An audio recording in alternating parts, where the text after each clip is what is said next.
All right. There he is. Welcome again to another exciting edition of Victory Never Sleeps. We have Witan Svan with us again to talk about the next in our list of gods of our folk. Tonight we're going to be talking about Bragi. Before then, I figure top of the show stuff to go over. I'm ridiculously excited.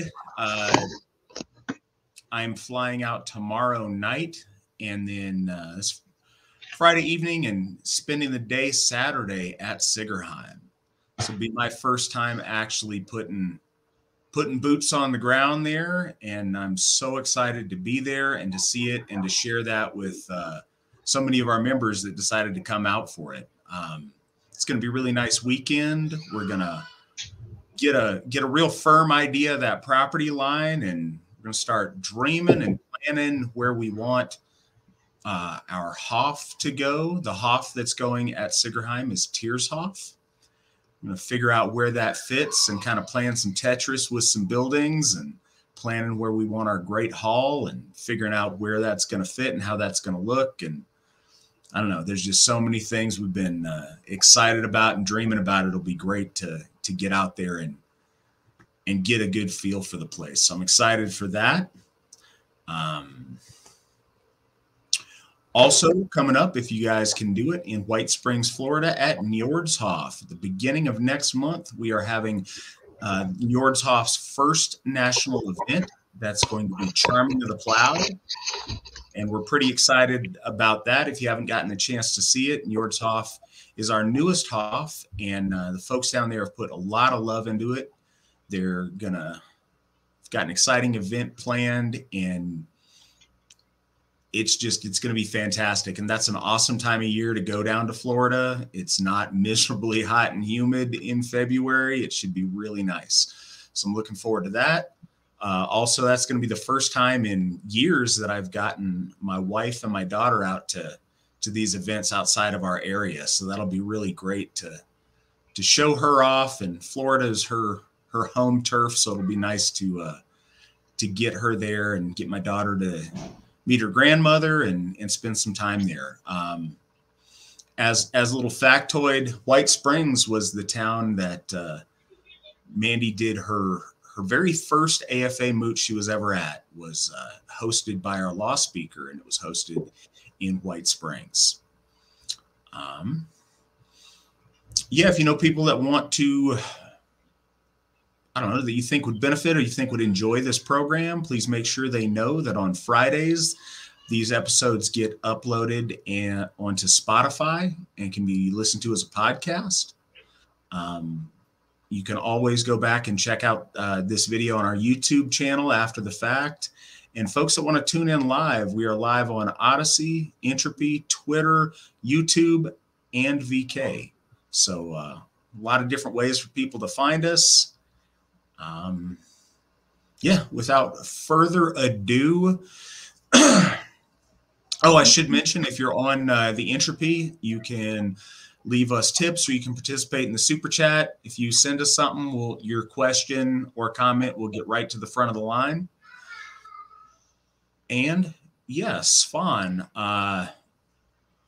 folks that are coming in or that are unfamiliar, what should they know about Bragi? First and foremost, he's listed as one of the 12 gods of our faith, and is at surface, most people say he's the god of poetry. And this would, of course, cause some confusion because oftentimes Odin is referred to as the god of poetry as well. But if you know about Bragi and his extension of being the son of Odin, it's pretty clear to see those connections there. He's mentioned quite a lot, and there's a lot of controversy around him in relation to poets of the age. And I think if nobody actually asks it, though I am anticipating it, we'll cover that as well. But I would say on the surface level, he's often referred to as the god of poetry, but I think us as a folk, we really need to consider him to be more than that. He is the god of sound, I would say structured sound. Again, there is mythological language in the stories to understand him being the son of Odin and what that might mean if anyone's familiar with the runes and things of that nature. But he's structured sound, the god of I would even say mathematics in correlation to music, or as I think that our ancestors saw them as being inseparable and saw music more in relation to oh, excuse me, that's my grandfather clock going off. More in correlation to mathematics and things like that. I'm sorry, is that? Yeah. That are mathematics and music were correlative together, but also he's god of poetry, metered poetry, and I would say they're by proxy prayer as well. So there's things about Bragi that are very limited in the lore, but I think since the revival of faith towards the gods, there's been a lot expounded on about him that I think is very important to note. So I would say definitely the god of music, poetry, and the creation of art, and more. And we can go into more of that, I guess, later. But surface level, anybody coming in, I would definitely say expression of art, expression of music, expression of the beauty of sound and mathematics. Bragi he's our god. He's our god of that. And has a huge place within our culture now, possibly even more so than in the elder times.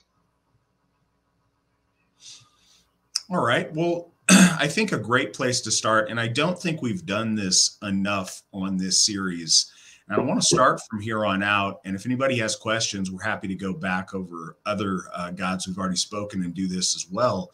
But could you break down the linguistics with like the etymology of Bragi, the etymology of the names of our gods and of any of the characters in our mythos are pregnant with meaning. And so by understanding those names, we get, I don't know, I think we start from a much better perspective understanding these gods. Well, and I think it's important that when most people hear the names of the gods, there are names of the gods that seem to correlate. I think all of them kind of go further back, whether it's, Germanic to Proto-Germanic to eventually even to the Indo-European languages. But there are some that we see more correlation to early on, and would be, I guess we would consider them older. And then there are the subsequent children of, and that would be, I guess, time-wise as well, seen as the children of.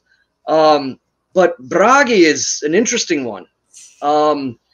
In particular, there's three things I've always kind of looked into, and there's some confusion. So Bragr, B-R-A-G-R in Old Norse, is a poem or a song. Braga is like the firstborn,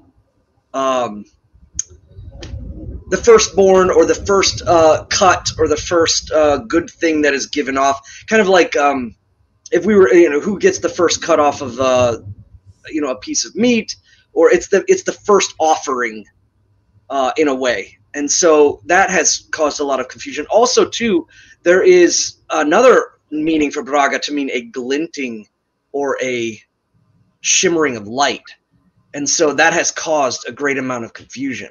I think that context was more important when in relation to those.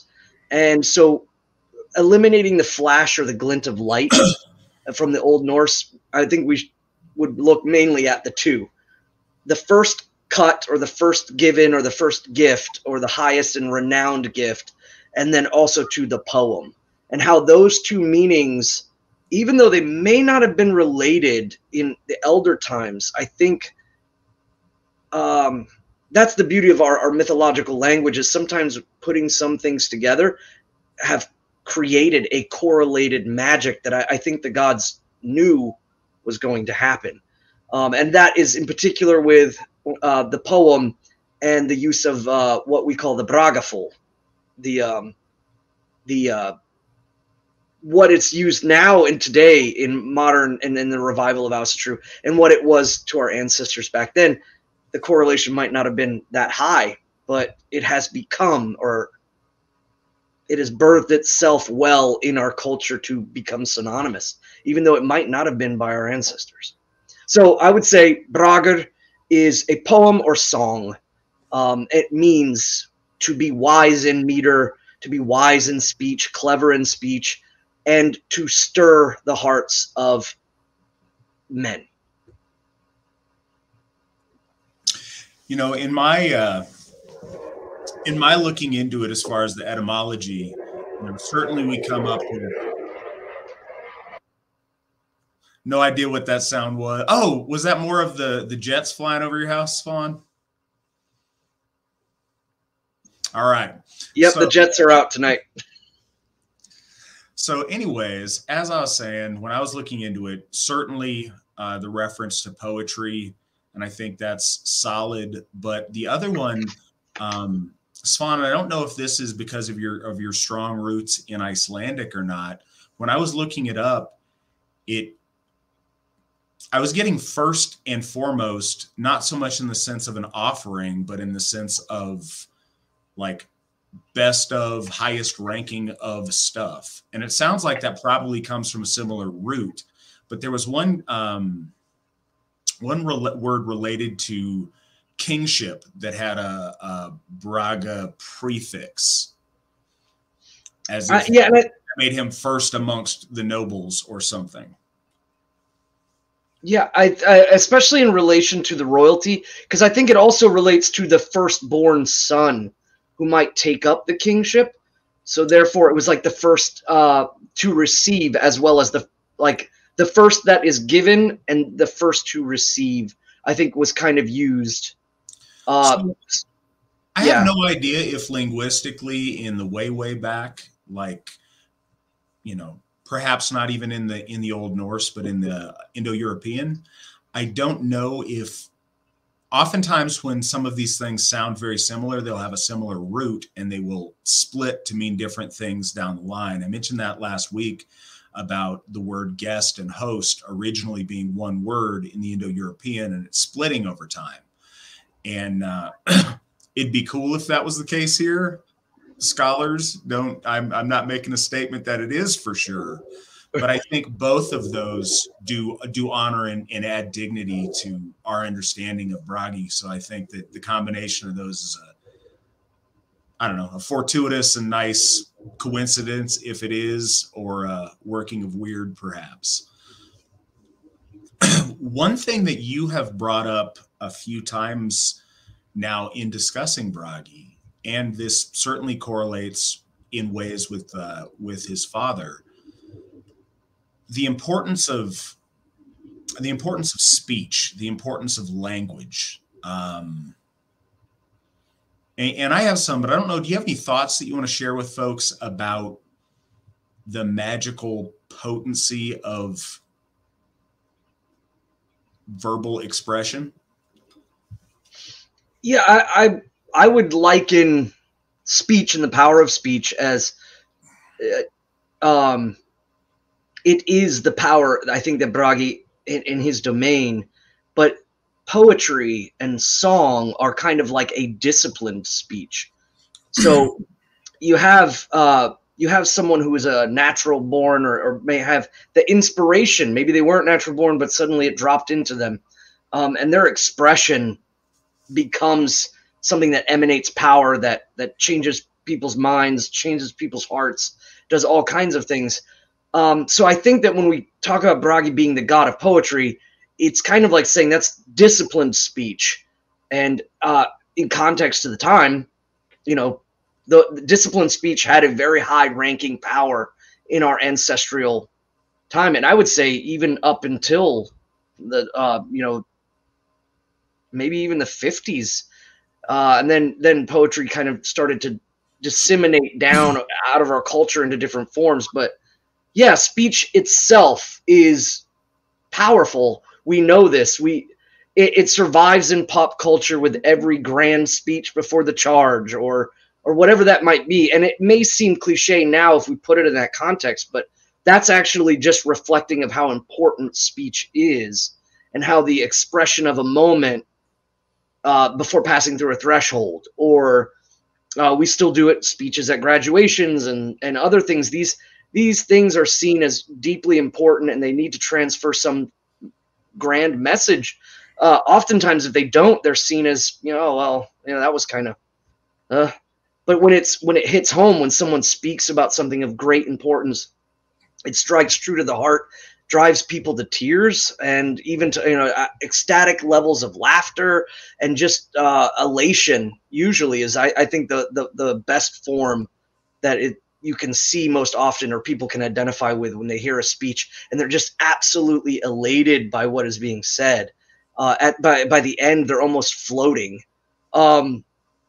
Yeah, so poetics and song are the disciplined forms of the root, which is speech. And speech, I think, is the most important aspect, especially when you think about pulling back from speech and from poetics into speaking, whether it's orating to a crowd or to an assembled folk, or even to your comrades in arms and things like that. You go back even further, and what that does is it's a culmination of sound specifically attested to a moment in weird. That's, if you think of it that way, it suddenly has a different context, a different way of thinking about it. All of this culmination, all of these people gathered, all of whatever it might be before this moment, there is a song, a poem, a speech, sounds being correlated together to inspire, to pass through that threshold, almost like a key to a lock. And then once that threshold is passed and moved through, all things begin from there. So I think that's a really mystical and powerful thing that we should think about when we talk about speech, when we talk about the usage of speech. I know that a lot of us here recently have, at the behest of Witan Turnage, have been talking about noticing our speech and holding correlation to it. Matter of fact, I actually proclamated on the Boar's Head for Yule that I would clean up my speech and stop using any sort of like unnoble speech, profanities, if you will.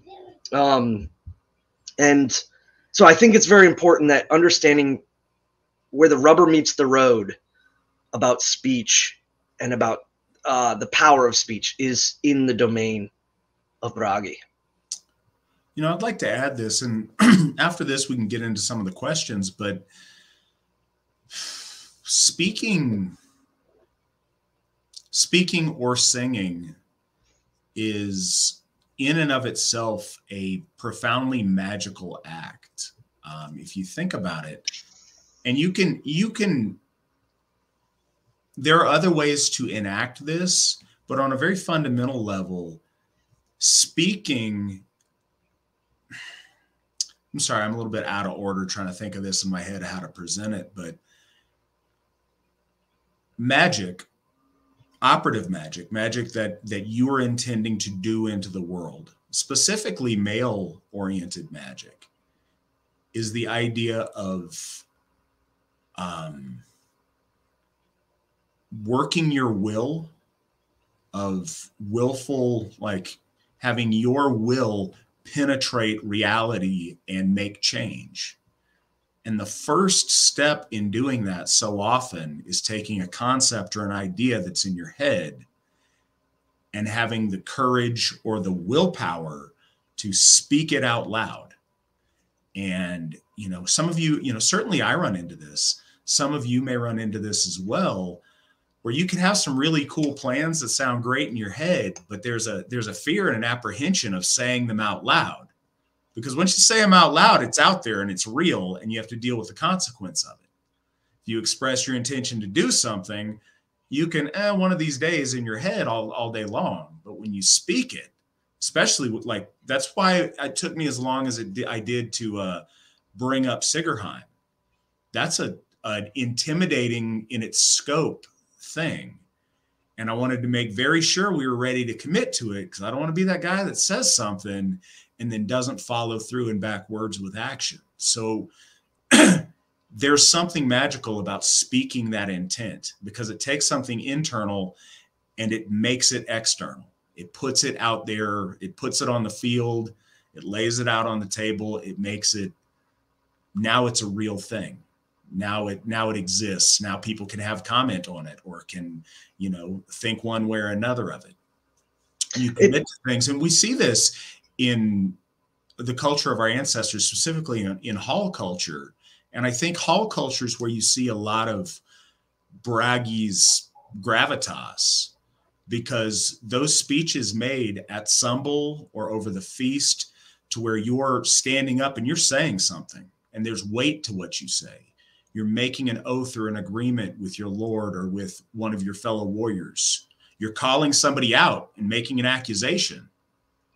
Somebody said something that you're going to call, in respect to Svan's oath, I'm going to try to clean it up too, that you're going to call bull excrement on and say, that's not the way it is. That's not, that's not true. Well, then you have to back that up. And that's a real thing. Those words, especially spoken in a ritual context, are profoundly meaningful. And it's one of the reasons that that poets and musicians and skalds and singers were so important in the hall. It's not just that they provided entertainment, which they certainly did, but their songs and their tales was profoundly magical in a world that didn't have movies, that didn't have TV, that didn't have that other media. Them painting a picture for you with their words was transcendent. Them being able to make a melody with their words that could make warriors weep is powerful. To be able to do that and to move people on a fundamental core level with your speech is tremendously powerful. And you see that when you talk about magic. One of the root words of magical incantations is the chant, is the speaking. You do that when we do Runegalder. That's why Runegalder is so important. There's one level of the runes where you're writing them, but the intonation, the sound that you're making, there's a lot of hippy-dippy sounding things out there about vibrations, but there is a lot to that. And I always like to start off the rituals that I do with Runegalder, because I think that, because literally it harmonizes those of us in the circle. Figuratively, it gets us all on the same pace, all focused on the same thing, but it unites us together. We adjust our inflection and how long we carry a note and our tone to where it blends with those around us, and it structures the communal aspect of our worship in a way that I don't think others do quite as well. So that speaking, not just is it artful, not just is it, technically valuable and does it sound pretty, but it's metaphysically valuable as well. And as Svan said, there's so many times in our history and our lore, in our popular understanding, where, and I forget, there's a term for it, but where, the war leader would go out in front of the war band and make a speech to motivate and to incite the troops. We see that, up until this very day, and we'll see that into the future, to motivate men to go into battle, to do great things. So the power of speech is, I think you can't overestimate how important that power of speech is. And Bragi being such an exemplar of that is very profound to me. Go ahead. Well, one thing, we've mentioned it before, like we don't prep for these these episodes. We kind of just go on this like back and forth and kind of rolling forward on the subject. It is very strange, possibly even weird, that you had mentioned this about the manifestation of destiny within the speech. As I was doing some of the research about the Braga Fall, and again, we can go more into what it might actually physically be. There is one thing, and it was something that you just said that really like ping clicked off in my head, and it's from the Ynglinga saga, in which King Ingjald stood up. He grasped the bullhorn, and this may be that the Bragaful was poured into the bullhorn or the mead horn, and he makes a solemn vow to enlarge his domain by 1/2 towards all 4 corners of the world, or else he will die. And then he stands up and he turns his body into the 4 directions, into the north, into the east, into the south, and into the west, holding the horn up, and then he drains it. So like when you started saying that about the manifestation of action, and I was just reading that, and we don't talk before these things. That was just right.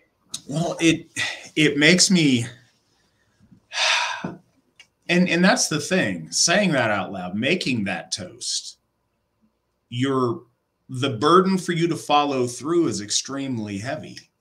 At Sigerblot in July, I went out and, I kind of, it wasn't ill thought out, but I got very much moved in the moment at Sigerblot at Odenshof. And, as a final toast with the horn before we made our offering, I swore over it on behalf of the AFA that by that time in the coming year, by July 2023, I talked about our victories and things we've accomplished together.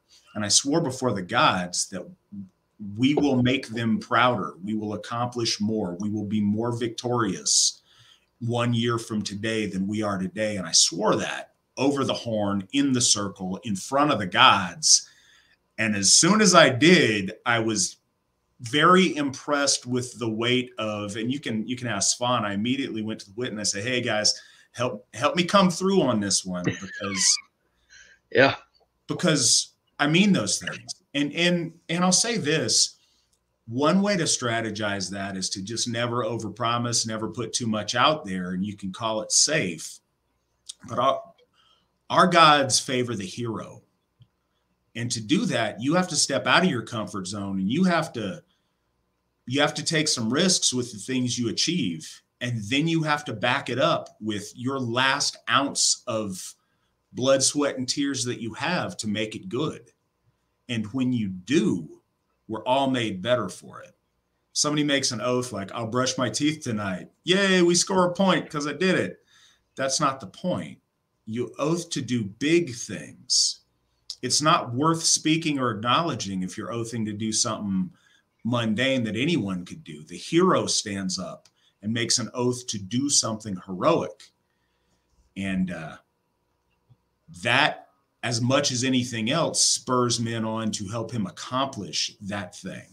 It's why speaking is so, and I know I said I'd get to the questions, and I will here in a second, but I think this is very relevant to our practice of Asatru that you guys, many of you, even who are new, may have been familiar with. Our 2 big rituals are bloat and sumble. Sumble is all about what we're talking about here, and it's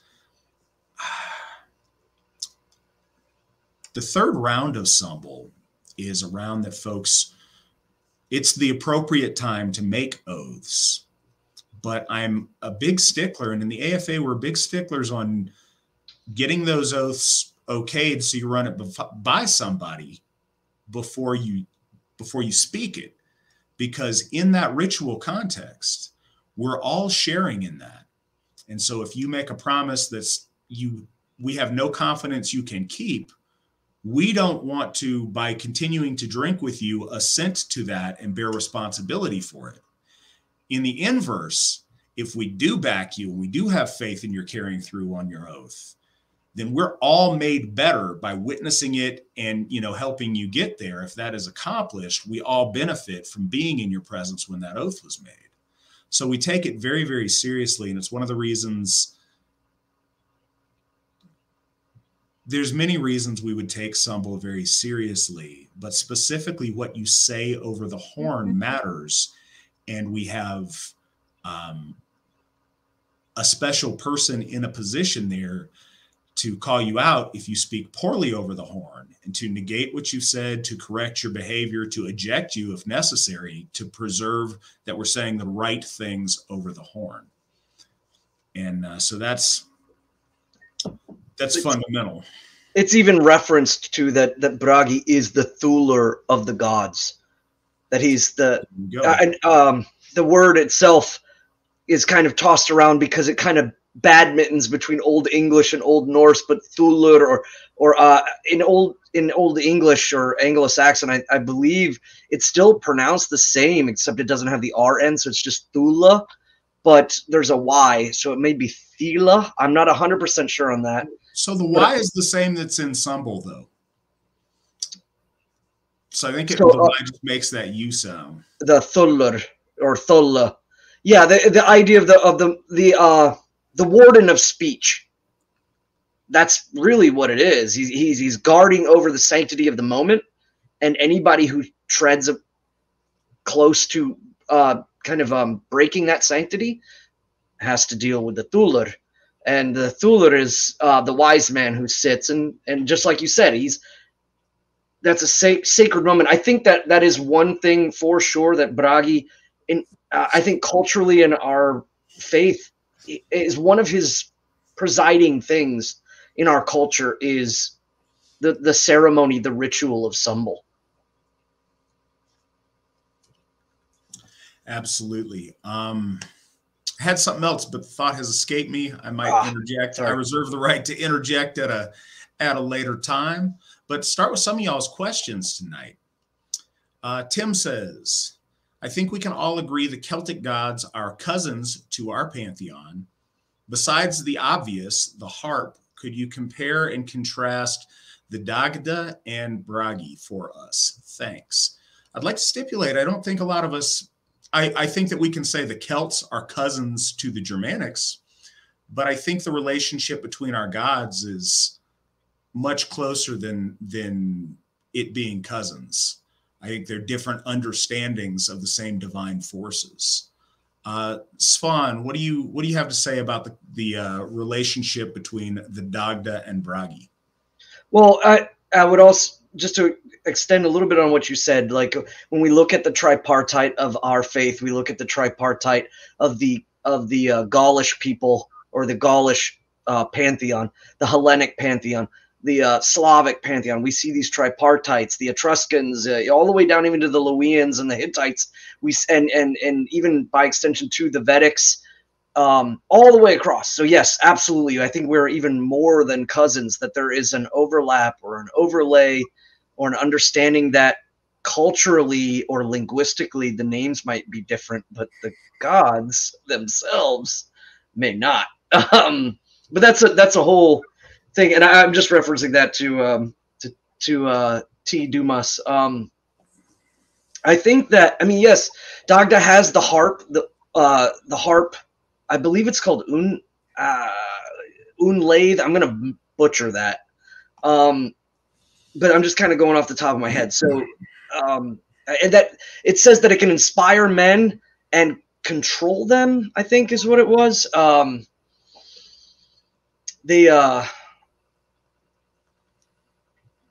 Beyond that, I mean, Dagda carries a lot of, one, we know that it's far Western Isles.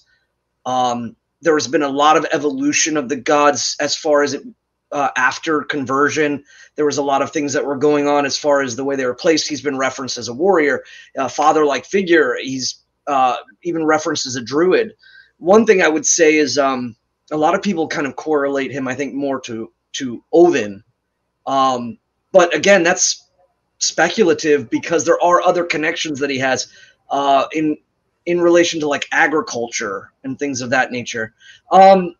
I have a limited understanding of the Gaulish path and Druidicism, but I do know that there was a class of Druid, or I guess like a sect, perhaps, that was dedicated to the art of being a bard and what that might entail as both being a singer of prayerful songs to the gods, singing the correct songs that have been passed down, and that they eventually evolved into what would be like the courtly bard, or the courtly skald of later times. So again, the druidic connection to Dagda and to poetics and bards themselves may have some connectivity there. If we were to look at it as possibly that Dagda's been euhemerized down into more of a humanistic form by the time he's actually written about, you know, and then you would see the harp as being an extension of him. Perhaps this is a cultural poetic language, instead of speaking of Bragi as the god, speaking of Bragi's dominion as being an extension of Dagda.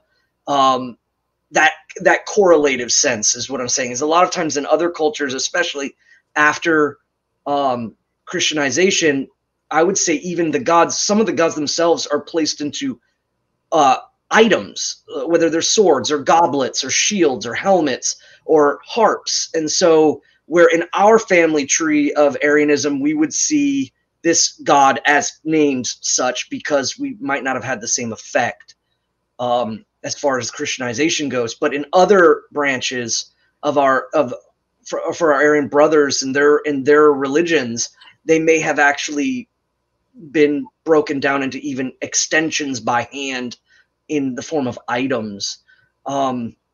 So in that case, I would see if there is a correlation between, say, Odin and Dagda, and then there would be a correlation between Bragi and the harp itself. And again, you can't read it one for one because the stories, especially after they've been evolved, but you can kind of see broad stroke mythological points in which we see the gods manifesting even in the stories, depending on how much they've been affected or changed or worked around. And they don't always manifest in a physical name or even a physical featured or as a human, but more so as a force. So in my view of that, I would think that Dagda has older connotations. I'm not identifying him strictly to Odin. I'm just saying that others have. But if this was the case to compare with, I would say the harp. And this then opens up a whole new thing. When you go to look at some of these stories and you see a sword or a shield or a hearth or a special boot or a special saddle, these things might have more meanings. They just may have been changed because of the environment that our cousins, if you will, were in. And so the gods and their dominions have often been changed in order to make them more palatable or less, punishable, however it may be. But I would say that the understanding the power of speech and then the discipline of creating speech into song and into meter, that's the connection I would immediately hone in on with Dagda.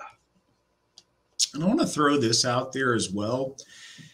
And sometimes I make really silly, mundane analogies because I think it displays a concept. I don't ever say them that way to minimize something very important, but sometimes whittling it down to something very simple and very basic illustrates a point in a way that's really clear that you can then expand back out to the grandeur that we're talking about. But different groups of our people form different relationships with the gods over time. By the time of the Viking Age in Norway and then in Iceland, I think that branch of our folk had a very specialized relationship with our gods. I think the relationship of the Cimbri of 500 years previous was probably also very different. I think the relationship of the Anglo-Saxons that weren't out raiding all the time, that were settled and doing pasture lands, probably had a very different relationship and understanding with each of our gods as well. And I think we see that further in these different cultural contexts. And I think that, the silly analogy is, your friends from different parts of your life know you differently. Your parents know you in a very different way than your friends know you. Your friends know you in a different way than your wife knows you. Your coworkers know you in a different way than, people who've known you in another very specialized experience. And, you may have a nickname in one of those circles and they may not recognize it in a different circle because they don't know you in that way, or that part of you hasn't been the predominant thing they've been exposed to. So I think that that's at play too, in how different Aryan peoples, both in the names they use for their gods and in the attributes that they highlight for different gods. Next question from Travis. All's here, your Gothi and Witan.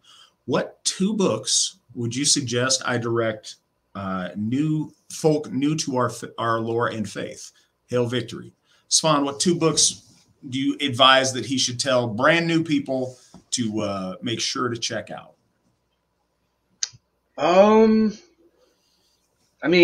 Asatru, A Native European Spirituality by Stephen McNallen would be, I think, number 1 that pops into my head. I know too that the revised version, by Edred Thorson's, I don't know the revised version. I still have the old one. The Book of Troth. Is kind of interesting. That was one of the first books that I ever read that he wrote that inspired me to become Asatru, or to at least kind of fully acknowledge where a lot of these feelings and ideas and dreams and things that I was having, it suddenly pulled it out of the mist or out of the muck. So that was definitely an interesting book for me in the early 90s when that came out. But again, that's I guess a broad overlay. And have we moved into some more specific nuances since then? I don't know. I guess that would be my first 2. That's just the first 2 that came to my head. So I have some beyond that, but they might be a little bit more outside of the league of a beginner. And that's why I'm hesitant to say those. Yeah, the question's a deeper one than folks may think, because the best books are not necessarily the books that you would give somebody who's brand new. You'd give someone who's brand new books that will, that are easy to digest, or that would introduce them to things in a way that's engaging and accessible to somebody who doesn't necessarily have the background. So that's really interesting. Certainly the 2 books that Svan mentioned. But I'm trying to think otherwise as far as a brand new person.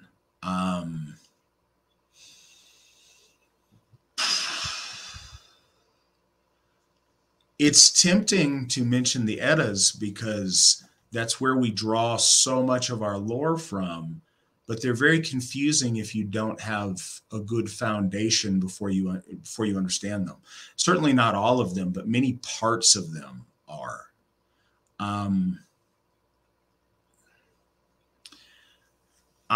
So I suggest the Eddas with an asterisk. I think the Eddas should be read 1 poem at a time and then go read a different book. Then read another poem, then read a different book. Then read another poem and read a different book. The Eddas aren't something that, especially for a new person, I think are best read together. They're a compilation of things that are independent and to be digested by themselves. And if you try to read the Eddas cover to cover, like maybe you would a Bible that's written in, a very chronological fashion, it just doesn't lend itself to that. So I would suggest the Eddas, but with the exception that I said. Certainly the two books that Svan said. Also, I think Beowulf. I think reading Beowulf, and it would be really cool to, and there's a number of editions that have this, that have the Old English paired like on one page and then the modern English on another page. Reading Beowulf isn't good on our high lore and our high mythology because it's written down with a Christian overlay, but the hall culture and the warrior ethos of the people in it and the way they interact together as a group is essential to how our people conceived of society and conceived of the relationship with each other. And I think that Beowulf is very applicable in principles to our interaction with each other today. And I think Beowulf is a very valuable one that is overlooked more often than it should be. So that's going to be my suggestions. Can I do a slight addendum to that too? Is I would say for storytelling and the idea, again, of what in correlation to tonight. And if you're having an issue finding readable correlations to the Eddas and to the poems, The Northern Pathway by Douglas Rossman, I think, is a really good one as well. And if you read it, it has the interesting thing is if you read it alongside the poems, you'll begin to notice that he focuses on very key points that I think have almost that's almost like a roadmap where you can, if you see him keying in on this point but leaving some things out, there seems to be a correlative sense to that something massively powerful is happening. And it might be very, very hard to see in references to perhaps, if a Jotun stands on his shield, it's mentioned there. That has correlations to, I think, deeper meaning things that can help you look into it. But the best part about it is you could just turn around and read the book to your children and they get a better understanding of the stories of the gods without getting mired in a lot of the poetics or a lot of the problems with, linguistics and things like that. It's very easy to read and very, very fun for the kids. So I would say that too, The Northern Pathway. When you're reading the Eddas, read any kind of liner notes, read any kind of supplemental materials. And, other people may tell you not to do this, but they're wrong. Keep your phone or your computer handy. And every time they're using something that you've never heard of before, Google it. Go down the Google rabbit hole. If it takes you a week to read one of the poems in the Eddas, but okay, so this takes us back to the beginning of the show and what I talked about. Etymology is so important. There's all these names and strange terms in the Eddas, and I know I felt this way. You may very well feel that you might as well just skip over something or just you'll look it up later or whatever else, especially starting fresh. If I could go back in time and start fresh, I would absolutely do this myself. Take your time and read it stanza by stanza. And every time you're unfamiliar with something, look it up. You will learn so much. And I think, honestly, that's a great idea for a new person to get. So, okay. One of the books that I always recommend is The Culture of the Teutons. And there's a reason I didn't recommend it for brand new people. That book ties together so many of the other sources that you would read into a very clear and concise way. But all of the points and all of the references you wouldn't understand unless you've read that other lore. If you went through the Eddas and every time there was a word you didn't understand or a name you'd never heard before, you looked up the etymology and then you looked up like what that means culturally. And I hate to recommend Wikipedia because they do us personally a very bad disservice. But for these kind of things, for points of history or linguistics or whatever, they're a very good jumping off point. And if you did that on every word you were unfamiliar with and took your time and went down those rabbit holes in the ways that interested you or the questions that those brought up, I think you would find yourself much better prepared and with a much better foundation as you move through things. Like I would strongly recommend that. If I had it all to do over again, that's what I would have started doing as well. Our next question. Is there a possibility for people to actually live at the new location, Sigerheim? I would truly like to be in an actual community of other like-minded individuals, more so than having to travel far occasionally. I would need to relocate to truly be able to be a part of the community. And I am at a point in my life where it's a real possibility. Would it be possible? It is not only possible, that's the point. That's why we got the acreage that we got, so that we could have several people living on site. And this is the vision too. I mean, if every member of the AFA could not live there, we don't have enough land. But if every member wanted to, we would do our very best to buy up adjacent plots and make that happen over time. We plan to do that. In the meantime, if everybody who wanted to move to the same county, amazing.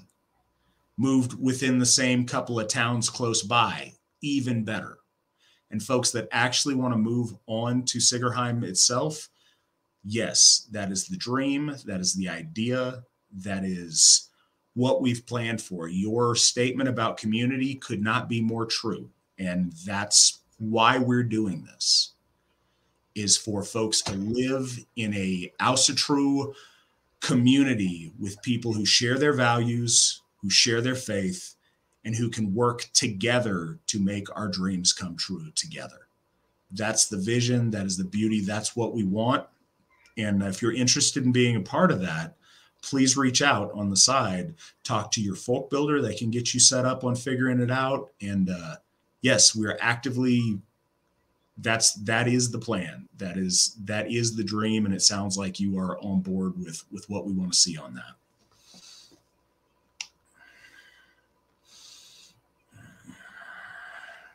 And be worthy of it too. Like, again,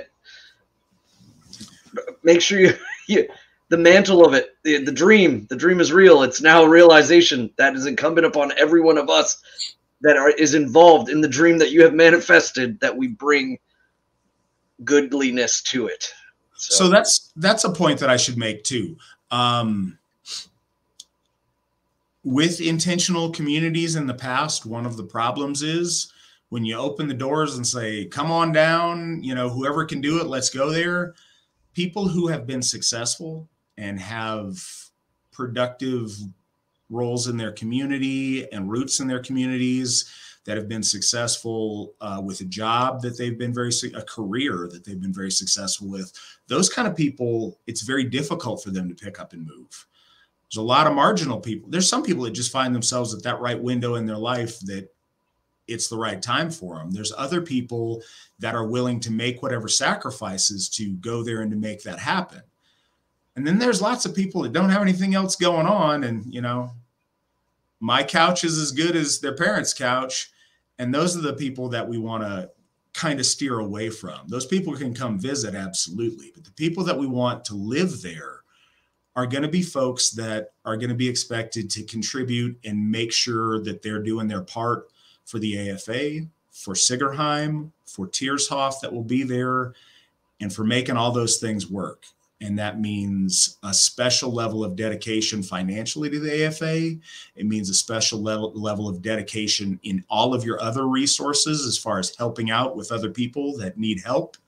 We envision a place where we can help, watch each other's kids, help homeschool each other's kids, help share in some meals and some things, help take care of each other. And that needs to happen there. Another thing that needs to happen there is people who live at Sigerheim, they need to be the best. They don't need to start out the best to get there. They just need to be willing to become the best to make that place shine, because Sigerheim needs to be the example for everybody else. So one of the hardest things, and the things that I know is a struggle, is everybody who lives at Sigerheim is going to need to get along with each other all the time. Doesn't mean everybody's going to be your best friend, but we will not abide strife at Sigerheim. If you got a problem, let's get over it. Let's solve it. Let's move forward, because we're not going to have people living at Sigerheim with grudges against each other or with any kind of bitterness. We're going to jump on that real quick because it's absolutely a frithstead. So we want people there, and the people that go there, we want to fully experience the beauty of that place by being in harmony with each other and being committed to each other and Sigerheim's success. Next question, as a brand new from Joshua, as a brand new member, this is extremely attracted to the morals, ethics, and values of the Asatru beliefs. One who has been previously disappointed of other faiths, can you enforce my instinct? Yes. So Svan, what do you have to say to reassure this fellow that we live our morals and values and that they're genuinely important to us? Well, I think a common misconception is that we don't have a moral structure. One, I think we have three places in which our moral structure defines us, and oftentimes all three are interplaying all at the same time. We have the heavenly moral, in which the gods meet together in heaven, look down into us and see our deeds, and they can turn on and turn off blessings to us based upon whether or not we are worthy. So we seek to be worthy before our gods. In the middle world, we have a moral duty and obligation to our people, to the land or the governance in which we abide to those, to our people. And so we have, again, our peers, and I would say the grand governance of ourselves as an obligation to make sure that we follow, so that the morals there. And then we have the underworld, the underworld is kind of a thing that would be, I would say, like beyond the veil, or beyond the place within time, when things sink down below, the time is cut off. That moral obligation is to our ancestors, and so we look to them as well as an obligation to not fall back or to break our troth with them, to keep our ourselves and our focus towards them in corrective action. So we have these three sources in which we can kind of move about in looking at our moral structure, and that's a lot. So when we look at cosmic order and natural law, and the way that we see our things, like, again, in the heavenly and in the material, I think that's the primary focus. But we can't forget that our one of our biggest obligations to moral correctness is to make sure that we do not offend the ancestors, because they too have an ability to, I think, affect things. And so that, I mean, that's first and foremost. Our morals are faith-based. We have faith in the gods, we have faith in our folk, and we have faith in our ancestors. And so we are obligated then to follow in a moral structure that is correct and right, and of the best way. That's the problem, is not everyone can quite agree on what is the best way, but we gather together in group for that reason, because we believe in each other that this is the best way. And so the hardest thing I think that a lot of people find is when they come to Asatru, they're looking for maybe some sort of edict or things like that. And there are quite a few, looking at the 9 noble virtues, looking at the 6-fold goals of society, looking at the comparative like thews or tenets in which, like, Asatru believes that this is good and that this is bad. These are great. These are wonderful ways of kind of giving you a roadmap as to where you're expected to be, especially in relation to the middle world. But, again, the gods, they mete out our doom now as we do things. So one of the first and foremost things is just entering into your head, what do the gods think of me now? How I'm acting, how I'm doing, what I'm doing and actually considering that the gods are actually watching you now. I think a lot of people don't really contextualize that very much. Some of them, may see them as archetypal, or that they're going to be judged in the afterlife, and so that is what it is. No, the gods are watching you now. So what does that mean to you? What do you have to do to step up, to clean up, to begin fixing your speech, fixing your deeds? That sense of moralism is what I would call like dynamic moralism. Is that you're taking an account of your area around you and placing upon you duties in order to make yourself better, because you know what it is to be moral within your own heart. And I think the gods know you know that. So they leave it upon you to start to look around, to ask your fellow folk, and to read and to study the gods and kind of utilize that structure of understanding. And again, it gets odd when if you're reading the Eddas like a Bible, you are going to be led down the wrong way of thinking, because understanding that the Eddas do have large amounts of components, that they are structured around the society of our ancestors.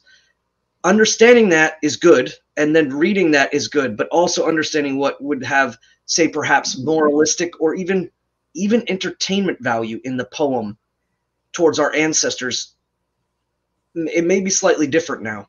The gods don't exist because of the Eddas. The Eddas exist because of the gods, but that's of that contextual time.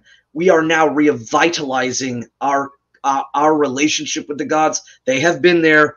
We have finally showed up again, and now we're trying to make ourselves even more worthy. And that means setting up that moral structure. Oftentimes, yes, it can be helped by your Gothar, by your folk, your kinsmen around you, but it also comes from you, and it also comes from seeking guidance from the gods and seeking guidance from your ancestors.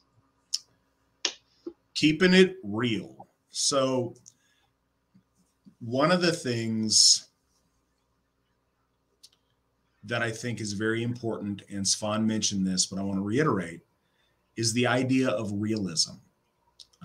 Our founder, Steve McNallen, made the statement that realism is better than dogma. And I think dogma is really important. I'm much more a pro-dogma guy than some folks. But the idea of realism, I don't think realism and dogma are mutually exclusive. But realism, your beliefs don't matter. What you do with your beliefs matters.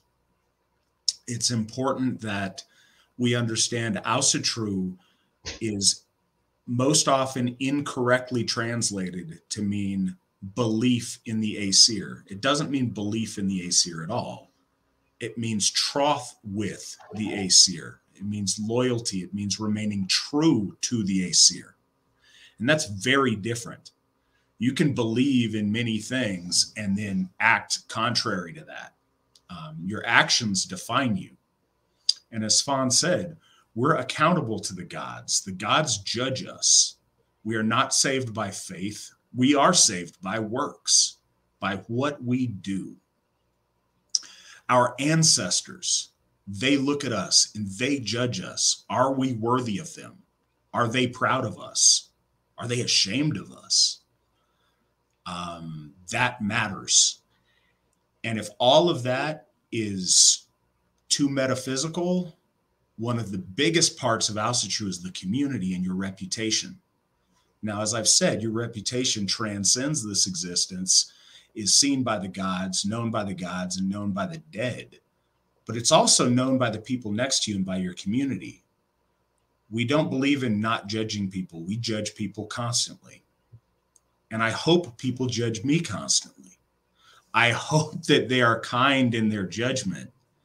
And I hope that we give each other the appropriate amount of slack and amount of grace, that none of us are perfect, but we should all be trying to be perfect. And whether we're putting forth that effort or not, people stumble, but the way you fix stumbling isn't by apologizing to the gods and trusting they're just going to automatically forgive you. One of the cores of our belief is that you fix what you break. If you can't wash away sin. If you do something bad, that exists. Your only way out is by outdoing it with a mountain of good things that it outweighs it on the scales, is redeeming your reputation and getting the people around you who see you to look at you different. And that's a long, arduous task, but that's precisely why it has merit. The things that are hardest are the things that count. Like I mentioned about oaths. If you oath to brush your teeth, like, yay. No. If you oath to be a hero and you follow through, then we'll sing your songs. We'll name a day of remembrance after you. We will celebrate you after you're gone. That's what counts, though, is what you do with this life you have on Midgard. What you do. And I think in the world of what we do, that's where morals play out, and that's where we judge things. And I think that is why ethics in this faith are particularly important. And I hope that was what you're looking for. But as a new member, I just want to say this to any new member, any old member, anybody thinking about being a member. Please feel free to reach out to me, and I will do my best to get back to you as very best I can and try to answer anything that I can or direct you to the right guy that can. So please know that door is always open. Got a question or a statement or something over here in the side from Kelly. Kelly, thank you so much. This comes with a donation of $25. It is much appreciated. We appreciate all of the tips and donations we get on here. Those go to right now, they go to paying off Njordshof and Sigerheim and getting us prepped for our next projects. Kelly says, I understand our relationship with our ancestors, but what is our relationship to our adult children that have died? Svan, do you have insight on that? Adult children that have died. Well, so I think what the confusion that is coming, and this is totally normal, is to think of ancestors as to being, pre the line, and that's why it's the greatest tragedy for anyone to have to, lay to rest or to light the fires upon, the once the vessel of the souls of their children. That's terrible.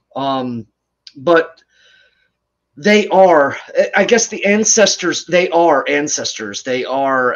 It's more or less the honored lineage, and in understanding that it doesn't necessarily have to be chronological.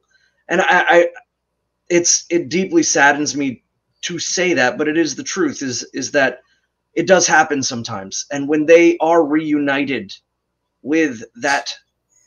With the folk soul, with the others beyond, the others that are in the place beyond time, they are accepted, they are received, but they also then turn around and can see upon you, and so they would be classified as ancestral or ancestral, even though it's not necessarily that they're sourced from you or sourced from a parent, but they join the ranks, and they are not alone with the ancestors of the past, just as we all will one day be. So it's okay to understand that, and it doesn't necessarily denote a chronological title. It's more of a title of they are now standing with the ones that came before us, and we too will one day stand with those who came before us, thus making us ancestors or elders or of the elders or with the elders. It could be seen as many of those things, but when we do pass, we are not alone, and we do go there. And I think that as long as our deeds, I think that there are many grievous deeds that may keep the ancestors from allowing us into that space beyond time where they are, where we stand shoulder to shoulder to them. there are some deeds I think that definitely bar entry. For instance, like kinslaying.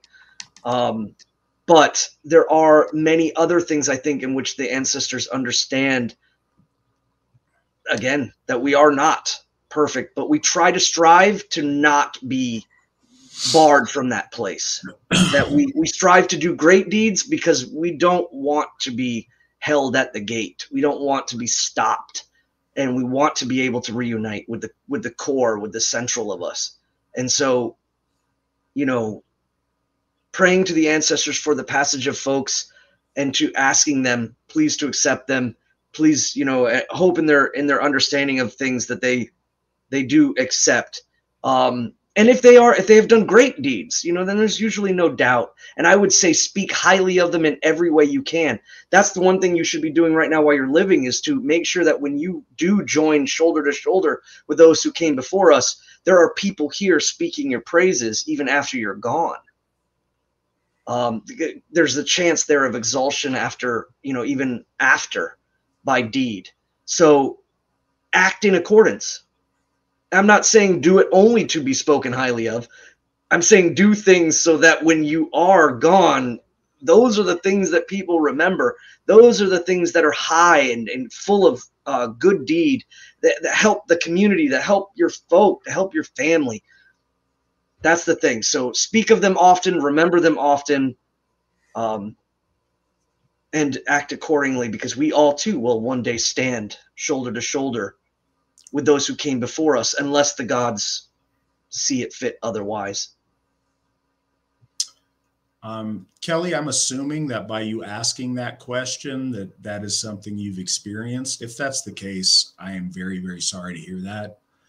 Anybody out there who's lost a child, I'm very, very sorry to hear that. That's not the natural order of things. And I refuse to begin to imagine how hard that must be. Just the concept, if I'm like watching a movie or something, now that I'm a father and it involves a child anywhere, anyone I can even kind of put my daughter in their place, and that happens, I have to deliberately not go down that thought path, because that's beyond the pale of toleration. So, yeah, that's terrible. Svan's absolutely right. We've just gotten used to saying the term ancestors, so we apply that. The term should really be, you know, dead kinfolk. Barring some really, really horrible thing that's up to judgment, you know, your child, whether they pass before you or after you, will go to their ancestors. They're being your child. You'll go to the same ancestors. You guys will be with your ancestors together. And that's the bond of that kinship. And exactly how that plays out beyond the veil, I don't think any of us will know perfectly until we get there. But you asked about the obligation. It's the same. You want those who are yours to be proud of you. You want your friends, alive or dead, to be proud of you. And you want your enemies, alive or dead, to gnash their teeth in envy or hide in fear because you're so amazing. You want your reputation to have an impact positively on your team and negatively on the other team. And that's what it comes down to and what's important. And I'm glad that Svan brought this up, because this is something that we believe in the AFA. We believe in the idea of posthumous ascension. Your scoring of cool points does not end at the moment of your death. It ends at the moment where you're forgotten. And, you know, given the long expanse of time, most people, there comes a point where people stop remembering your name. That's unfortunate. But up until that point, or even after that point, if they rediscover stories about you, the idea that your fame spreads and gains gravitas, the idea that those you've known in life pass beyond the veil and speak to the others who have passed about, you know, their great kinsman or their friend or this person they knew who did this amazing thing for them. Singing your praises after you pass elevates your status in the afterlife.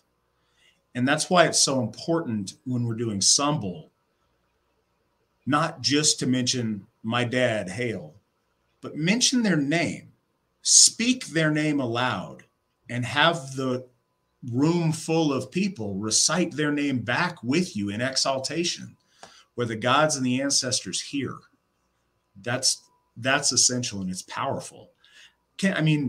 As a thought experiment, could you imagine if you'd been dead for, for example, my grandfather died in 1995. Mm-hmm. So now I have to sit and math, but it's a long time ago. So, 27 years ago or so. It's a long time to sit in silence. Can you imagine if nobody's spoken your name in that long? Having a room full of people thunderously at a Sumbul hail your name because your grandchild spoke favorably of you and told a story for people to remember you by and know something that you did. I believe that our ancestors hear those things and look on. And I have to believe that they're deeply touched. So that's why that's really important. And I know these questions lead to these long-winded, especially with me and Svan, these long-winded things. And I hope that they're valuable to you guys. We think that they are, we wouldn't do it. But no, thank you for the question and thank you for your donation. We appreciate it a lot. Antonio, hi, Matt. How is your day going? My day is going fantastic. And it's especially fantastic because I'm super excited to go out to Sigerheim and I fly out tomorrow night. So I'm full of excitement and energy on that. My question is, since Bragi is the god of poetry, how can I do some poetry for my girlfriend to make her feel special? Do you have any advice? I wish I did. I wish I was that guy that had cool advice to give you on composing love poems to your girlfriend. No, that's a really cool idea. Yes, that is something that even our ancestors, that's one of the most time-honored uses of poetry. I'm all for you with your poetry game. I just don't particularly have any pointers on love poetry in specific, other than this is not a pointer. I just want to congratulate you. I think that's great that that's something that you do in this day and age. And women have enjoyed that as long as there have been women. So I hope that you find great success with that. Svan, do you have any love poetry advice for our friend Antonio? Sonnets. Women love No, that's a joke. If you're remember, it's about discipline. Oh, go ahead. Not the haiku. Not the, yeah. I don't like haikus. I'm going to advise against the haiku. I think haikus are interesting if you, again, it's like a minimalism, disciplined speech, but that's not the case. I think that right now, the biggest thing I would say is you speak truthfully. I know in the Havamal we speak about the hearts of women being on the spinning wheel, but we also know that men will say many great things in order to get what they want. So the first step would be to build the poem on truth. I think that's the best start of it. And I don't know, find some sort of form of maybe look into meter, maybe look into the measure of different types of poems that have established. I could say, you should really knock her out with some Nordic fornithislag. She'll love it. And, alliterative rhyming. And we use that for prayer a lot. But as far as the best, I wouldn't know. I would say, maybe find an emulation of style that you like. Maybe as a sense of like giving homage to someone, a poet of the past, and kind of utilize their poetry as a baseline if you're not a well-versed poet, and use that as a kind of thing. But use your words, make them truthful, and cross your fingers. All right, so I have a serious suggestion that I thought of during this, and I think it goes with Svan's truth thing, but it amplifies it.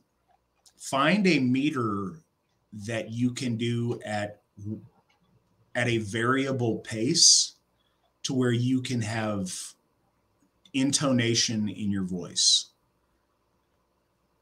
Be able to do it to where you can deliver it in a way to where your emotion is reading through in your voice. And I know that lends itself really well to song, but all song is poetry to music.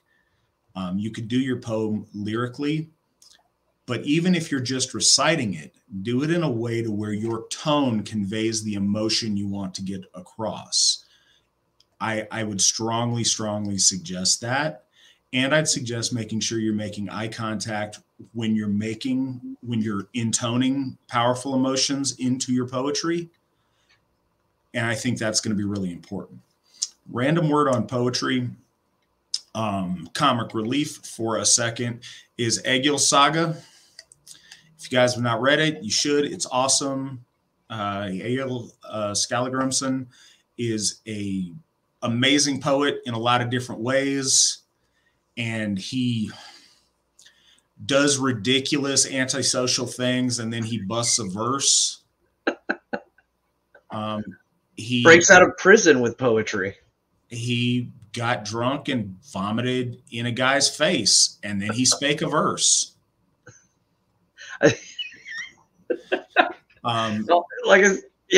You went for that one where he was basically throwing it at this guy. I went for the one where he almost gets his head cut off and escapes with poetry.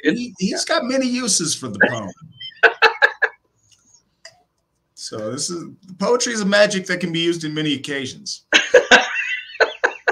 But circling around back to Antonio, certainly romancing a lady that you care about is one of the most time-honored and cool things that poetry can do. And so I salute you in wanting to do that. Allie asks, if singing is an elevation of speech, would you then say that singing a spell or intention would give it more power? I generally do spell work or cleansing in song. What are your thoughts, Svan? Absolutely.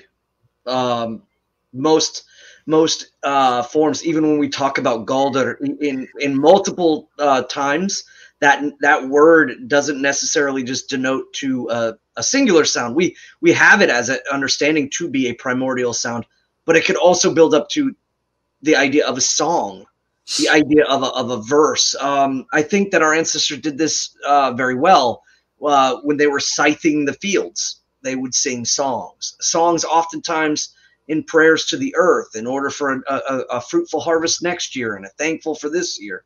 While cleaning the house, there's a lot of ways that you can apply this. 100%, I think, if you look at singing as, and you are correct, the elevation of through the discipline and the structuring of it. I knew of a practitioner of I guess like more magical means in Asatru, and the singing was a hallmark, I think, of her practice. But I understood it. I think from the outside, a lot of people might not understand it, and so reserving it for the proper moments. I think timing is a big thing as well. So considering the timing of it, and if you have the talent for it. Not everybody has the talent to sing, but there's different types of ways to sing, and you can also speak meter of poems. You can look at like marching songs and things like that. They don't necessarily always hold a long song-like melody. They're more maybe cadence dropped and more chopped to stepping or to whatever's going on. This is a ancient form of prayer. Again, and I would love to see the day in which Asatru has more, I think, even a modern evolution of music that comes out of it and in an expression at our hofs, or even down to lullabies that moms will sing to their children. Svan and I have talked about that a lot. So far, as I said earlier, doesn't have a lot of merit because there's been a lot of talk and it hasn't been a lot of action, but we've spoken a lot about wanting to infuse more song and more music into Asatru. But to answer your question, Ali, absolutely. That's it comes in chanting, but that is a way of singing. That's literally the meaning of incantation. That is fundamental to spellcraft and spell work. If you read in the Havamal, it's Odin's rune songs, and he knows, I know a song that will do this. I know a song that will do that. Song is in the lore. Song is often interchangeable with spell. You can use the one word for the other, and they mean the same thing. They're so closely related. You sing things into existence 1,000%, and hats off to you. I'm really glad that you do that. Poetry, when you're doing spell work, is any of that enhances it, be it melodic or not. I know that the poetic aspect of it, just because when these things are transmitted, they're done with a certain degree of secrecy or whatever. The lady that taught me about those kind of things made that very clear, and made sure that I did that when I was learning these things, was making sure I was composing a verse that was individual to me in any bindings or any of the things that you do. So I think that's really important, and I'm glad that you do that. I think it speaks well of you. Again, there was something on my head I was going to say, but maybe I will think of it for a minute. Go ahead, Svan. I did have one thing too that you might want to incorporate, since the question was asked, but I'm trying to think of something that might give a little bit more out so that she can take that home and maybe apply it. One thing is, and I was wondering if we were ever going to get or even bring it up, one of the things that a great way of verse structure that people can do for prayers, songs, and what have you, rhyming at the end is doable. A.L. Skallagrimson, that was one of the coolest poems in his story, is he did it in traditional alliterative rhyme and ending rhyme. So like he was mixing two styles together at that time that weren't often done. So that was kind of like, like the turbo poem coming at you. But one thing to bear in mind is if you look at thinking of meter as one of the basic forms of meter, is if you have two sentences and you split the first sentence with a comma, and in those two sections of the first sentence, having an alliterative sound that is the same. So whether it's the S sound, whether it's the now certain things like SH it's its own sound. According to like the old style of speaking in alliterative forms, an S and an SH are not the same, but vowels are considered the same. So if you're using a word to emphasize in that first half of the first sentence and in the second half of that first sentence, and it's a vowel, they can be vowel sounds, but it means that the second sentence has to start with that sound. And so the only time, and that's how our ancestors knew exactly what word was being alliteratively rhymed to, was because the second sentence started with that sound. A little confusing, but that's one way you can incorporate perhaps some traditional elements of metered poetry from our ancestors into your modern songs or prayers. All right. Travis asks, somewhat on the topic of Bragi and poetry, Osherjugothy and Witan, what are your favorite genres of music? Svan, what are your favorite genres of music? Folk, Americana, Newgrass. I guess I don't know which one to actually say, but that's kind of lumped into as one. I would say folk, Americana, Newgrass is my utmost favorite now. I've been listening to a lot of up and coming and even older, like old bluegrass and really new stuff coming around. I really enjoy a lot of these styles in which they are speaking songs, almost like poems, and they're speaking from, I find it a lot especially in the tradition of the Scotch Irish and the old like English style singing, the songs are always based off of interesting ways of seeing things when they tell the story. There's a group called Steel Drivers, the Steel Drivers, and they have a song about a tree that's speaking of the woes that happened around it during the Civil War, and seeing so many. I believe the song is called "Sticks That Make Thunder," and it's talking about how the tree doesn't understand what's happening as he sees one group colored in the color of the night sky and the other of a gray morning, and they meet on the hill and they have sticks that make thunder, and so many lay still after, and so it's lamenting this loss. It's such a beautiful ballad about it. So I'm super attracted to those kind of songs, and I really find them to be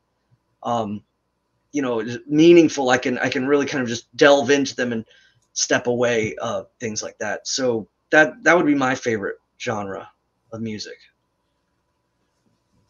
I'm not that guy. People ask what you listen to, and it always sounds like a cop out. I'm like, a little bit of everything, but I really do listen to a wide variety of things depending upon my mood. Now, those kind of folk and bluegrass things are certainly the things that Svan and I talk about when we talk about the music we'd like to see. One of the things that we dream on is making some of that happen at Sigerheim, is making some of this music come to life when we can be together as a group more often and have some of those things happen. And you've heard me time and again on here say, I want some Asatru bluegrass.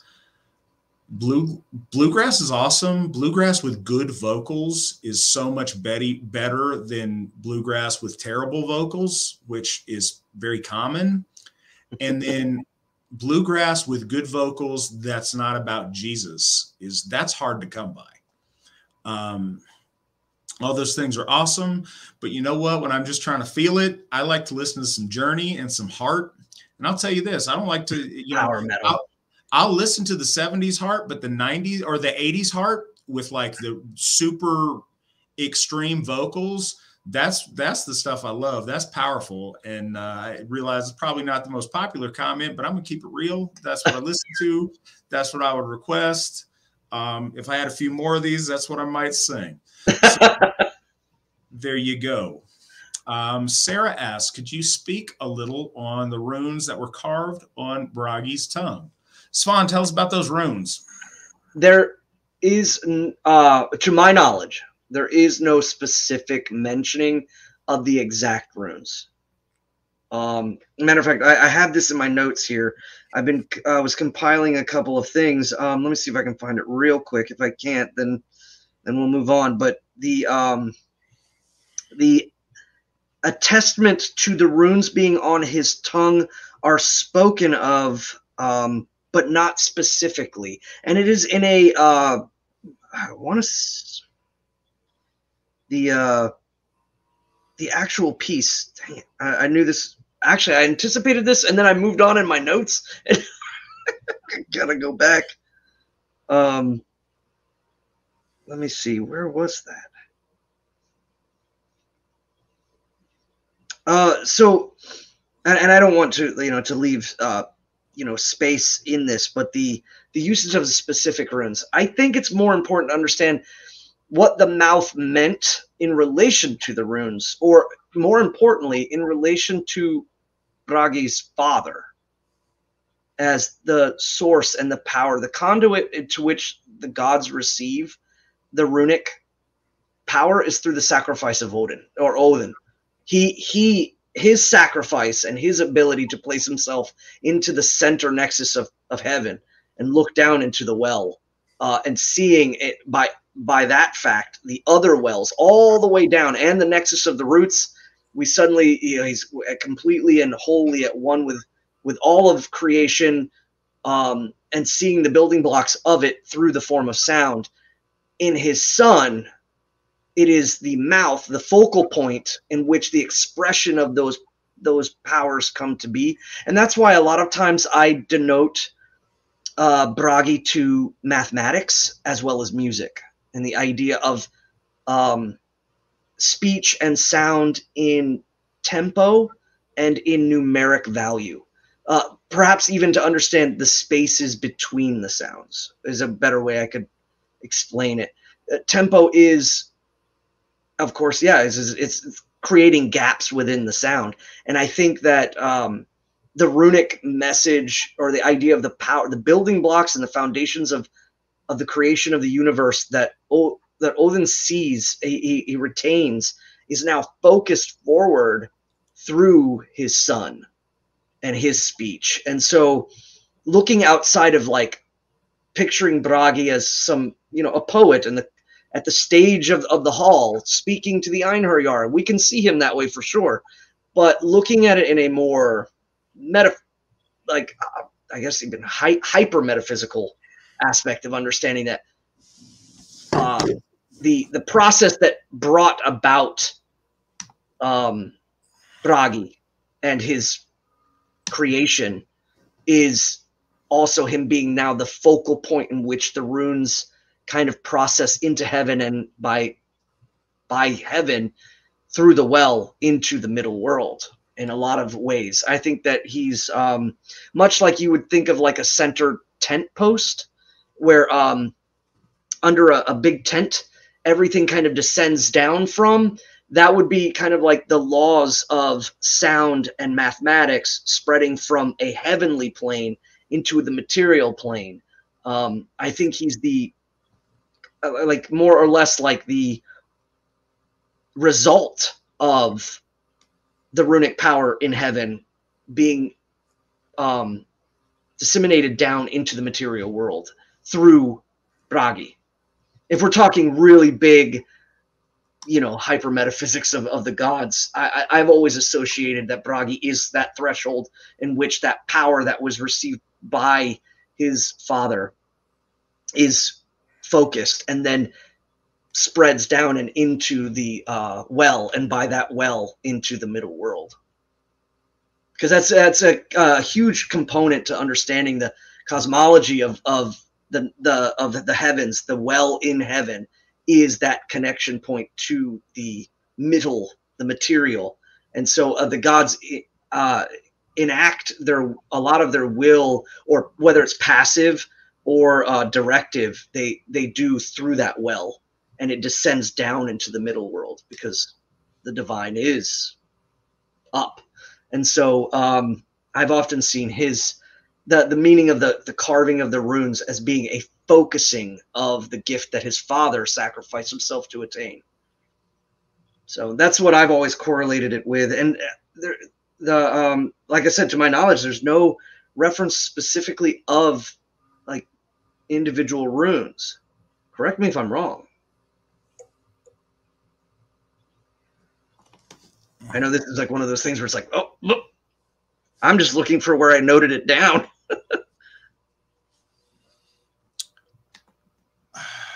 Yeah, I'm scrambling to see if there's specific runes mentioned, and I don't think, at least by their runic name, there is.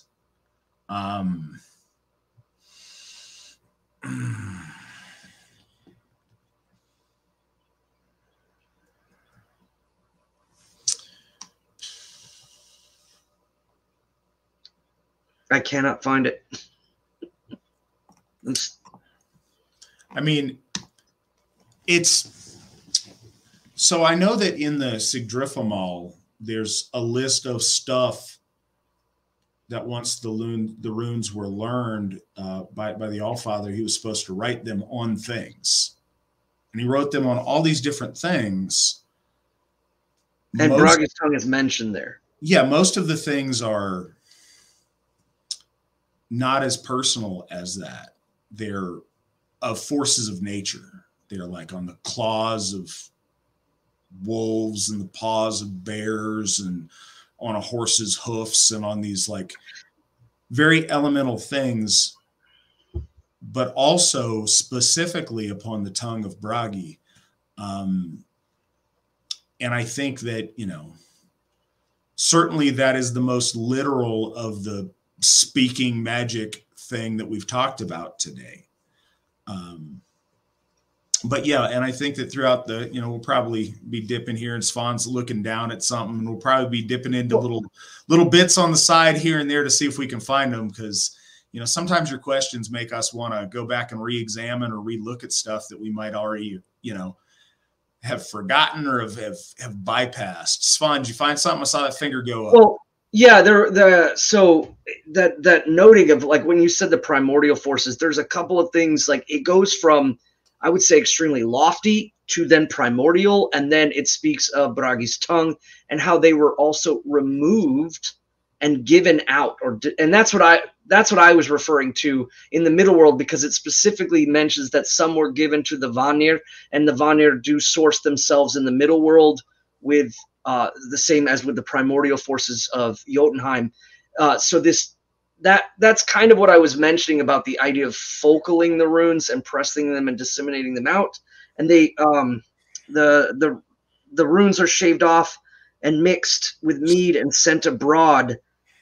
The elves have some, the Vanir have some, the men have some.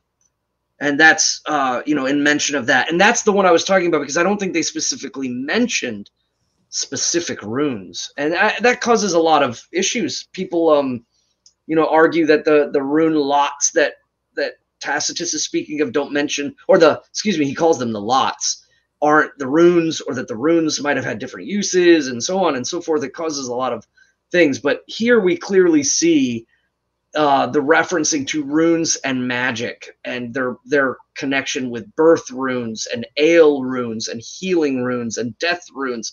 So we begin to see that there is a correlative connection between, especially the magic speaking of songs, and then willful manifestation of desired effects.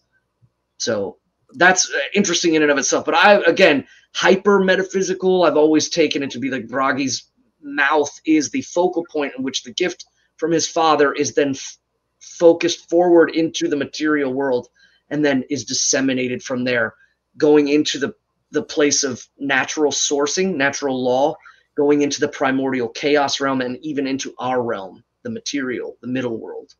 So I'm going to look more into that and see if there's any specifics, because yeah. Svan, what is the etymology of Ymir? Of Mimir? Ymir. Emir. Yes, Emir. Well, most right off the bat would be to say, of the roarer, of the sound that is created. The way that it's spoken of, they make mention that perhaps. Wait, you just sprung this on me. No, honestly, you already gave me what I want. Right, I know. That was the soundbite I was after. I'll take any more as a bonus, but I was going to make a point about the heredity and the flowing of sound. Right. Throughout our mythos, sound has to do with manifestation and creation. When talking about runes, and I don't know if this is the rune upon Bragi's tongue, but so much of the Ansu's rune is about the estuary, the mouth, the opening up of things. And specifically, again, to tie in with the runes, when Odin wins the runes by piercing himself with the spear and hanging from the tree, he doesn't just kind of pick them up in silence and go about his business. He picks them up roaring. Roaring, he picks them up. That guttural releasing of sound, releasing of energy in that form is so essential to the magic of our folk. And, this is what I was going to say, like Disney princesses and like Disney witches like to sing when they make spells. Really and truly, that's from our folklore, the spinning of this, stirring the cauldron and toil and trouble and all that. And then those kind of incantations over spell work is essential. And speechcraft, poetry, song was inseparable with magic for our ancestors. And it's only recently it's become more mundane than that. Something, just another, and I don't really know where this connects, but just throwing out there, another use of the word song. Song and poem were also interchangeable. There was a time to where with music or without music didn't matter. And when you read medieval literature, the Song of Roland isn't a musical piece, it's an epic poem. But the terms song and poem were synonymous. And I think that they did have a verse structure in a more musical form in the way they were presented. But yeah, that's very important. I got another question. What is your favorite translation of the Poetic Eddas? I'm really not that guy. Honestly, I like what I like to do. And there's a website that does this, and I can't ever remember it. But there's a website that does it, and it always comes up when I Google it. But I like looking at different ones together and comparing them, because I think there's benefits to each. And I think by trying to compare them with one another, you pick up the things that carry through, and then you pick up the nuances. But I couldn't tell you I have a real favorite version. What's yours, Svan? In relation to poetry, again, Hollander. The Hollander translation isn't the best as translatable one to the other. It's I think a more, I guess, scholastic kind of. Well, that's no, that's terrible. I'm not talking about it from scholastics. I'm talking about it from poetry. Hollander's version has a great sense of meter in relation to English, because a lot of that gets lost when you direct translate. And so I think the best thing about it is that it holds a sense of keeping to that tradition, that this is still poetry. This is spoken in meter. It shouldn't be lost, even though it's translated into another language. And I think that it does well to that. I enjoy that, and it's helped me structure some of my prayers. I think it's helped me structure some of the prayers that I do on a regular basis through at bloats, whether it's speaking to the land whites, or speaking to the ancestors, speaking to the gods in like introductory forms. I've fashioned them around the same kind of speech meter that I learned from the Hollander translation. All right. So Bruce asks, Matt and Svan, is there any specific Have 'em All stanza that has stood out to you more than others? What are some that you find yourself returning to often, Svan? The receiving of a gift. Again, the numbers. But I've never met a man so proud that he could not receive a gift, nor a man so poor that he did not ask for what he rightly deserved. That to me has always been a deeply powerful one that I fall back on often. It just so profoundly hit me about the idea that no matter how high, no matter how noble, or not even, excuse me, that's not the correct word. No matter how high, or in reference to this, like how well off, you still must act noble. And then no matter how lowly you are, you still must have the dignity within your soul to ask for what is deserving of your work, or deserving of your deeds, or deserving of your time. It shows a sense of, I think, the structure of our society as having that all men give unto themselves the part that they should fulfill the most within society, and that they always have obligation, whether it's the obligation to the structure above, and also obligation to the structure below. And no matter where we are, it's about hierarchy. I think it's about fitting in, and it's about understanding so well, but yet it's such a noble verse that helps me. I don't know, like it struck me as so grand. I never met a man so rich that he could not accept a gift, and never met a man so poor that he could not ask for what he rightly deserved. Now that is a very, very broad translation of it, but that's the way it's always stuck in my head. So that verse in particular, and then I will go and actually find the number if I can. So I am awful at memorization. Like, I'm not that guy. Friend of mine, Bodie, is amazing at that. He can word for word just rattle you off pieces of lore. Once he gets a bit of it, he's like, aha, and then he can just go. I'm not that guy. One that I find, a couple that I find myself returning to often because they give me perspective when I see other people do things that I find vexatious. The one, and so Mandy's my go-to on this too. If I ask, Mandy does my have them all research. I'm like, Mandy, where's that one quote that's the, this about that, and she can pull it up instantly. She's really good with that. But the one about always be a friend to your friend's friend, but to his enemies never. Loyalty is only worth it if it's selective. Of course I'm loyal. I'm loyal to everybody. Well, then you're loyal to nobody. Loyalty is about picking and choosing and taking a side. And neutrality isn't noble. Picking a side and standing nobly by it to victory or to defeat, that's noble. And so that one stands out to me and I go back to a lot. And the one about cowardice and how you can try to hide from death all you want, but death's going to find you one way or another. But your life is better if it's lived being courageous than if you're a coward that tries to hide and death comes find you in your bed. So those ones stand out to me because they give me solace in things and they strengthen my resolve on things. And I find those to be beneficial.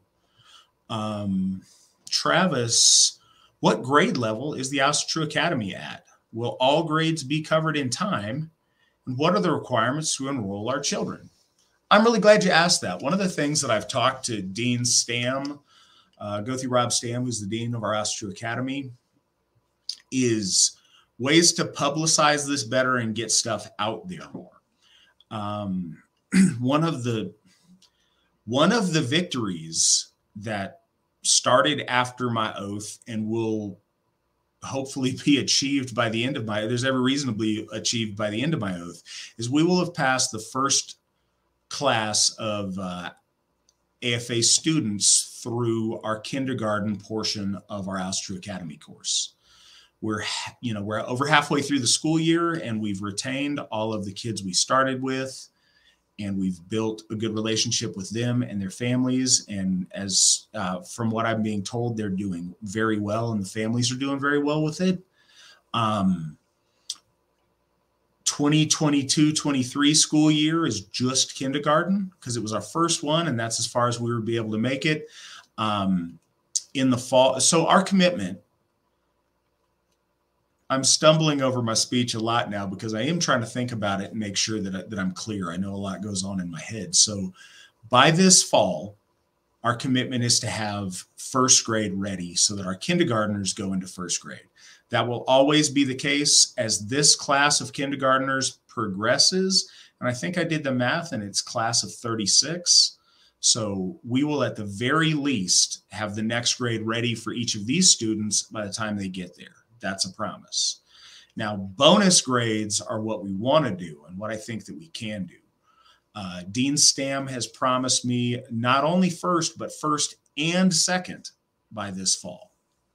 So, we're trying to hurry up and get there. We know we have a lot of kids that could benefit from it and a lot of parents that could benefit from having their kids in that environment. And we want to get that up to the grade level of your child as fast as we possibly can. As that stands now, in the fall, if you're looking to get your child registered, we'll be registering kindergarten through second grade.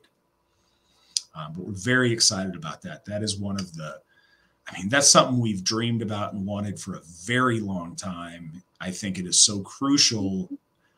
It was crucial 10 years ago when we thought about doing it. It's so much more so in the last 10 years. So we're very, very proud of it. And we have a great team of a lot of people putting in a lot of work on that. And Rob is definitely leading that charge, and we're super proud of him. Just to fall back to the last question, stanza 39 was mine. But again, we got to remember, too, some of the numbers change because of translations.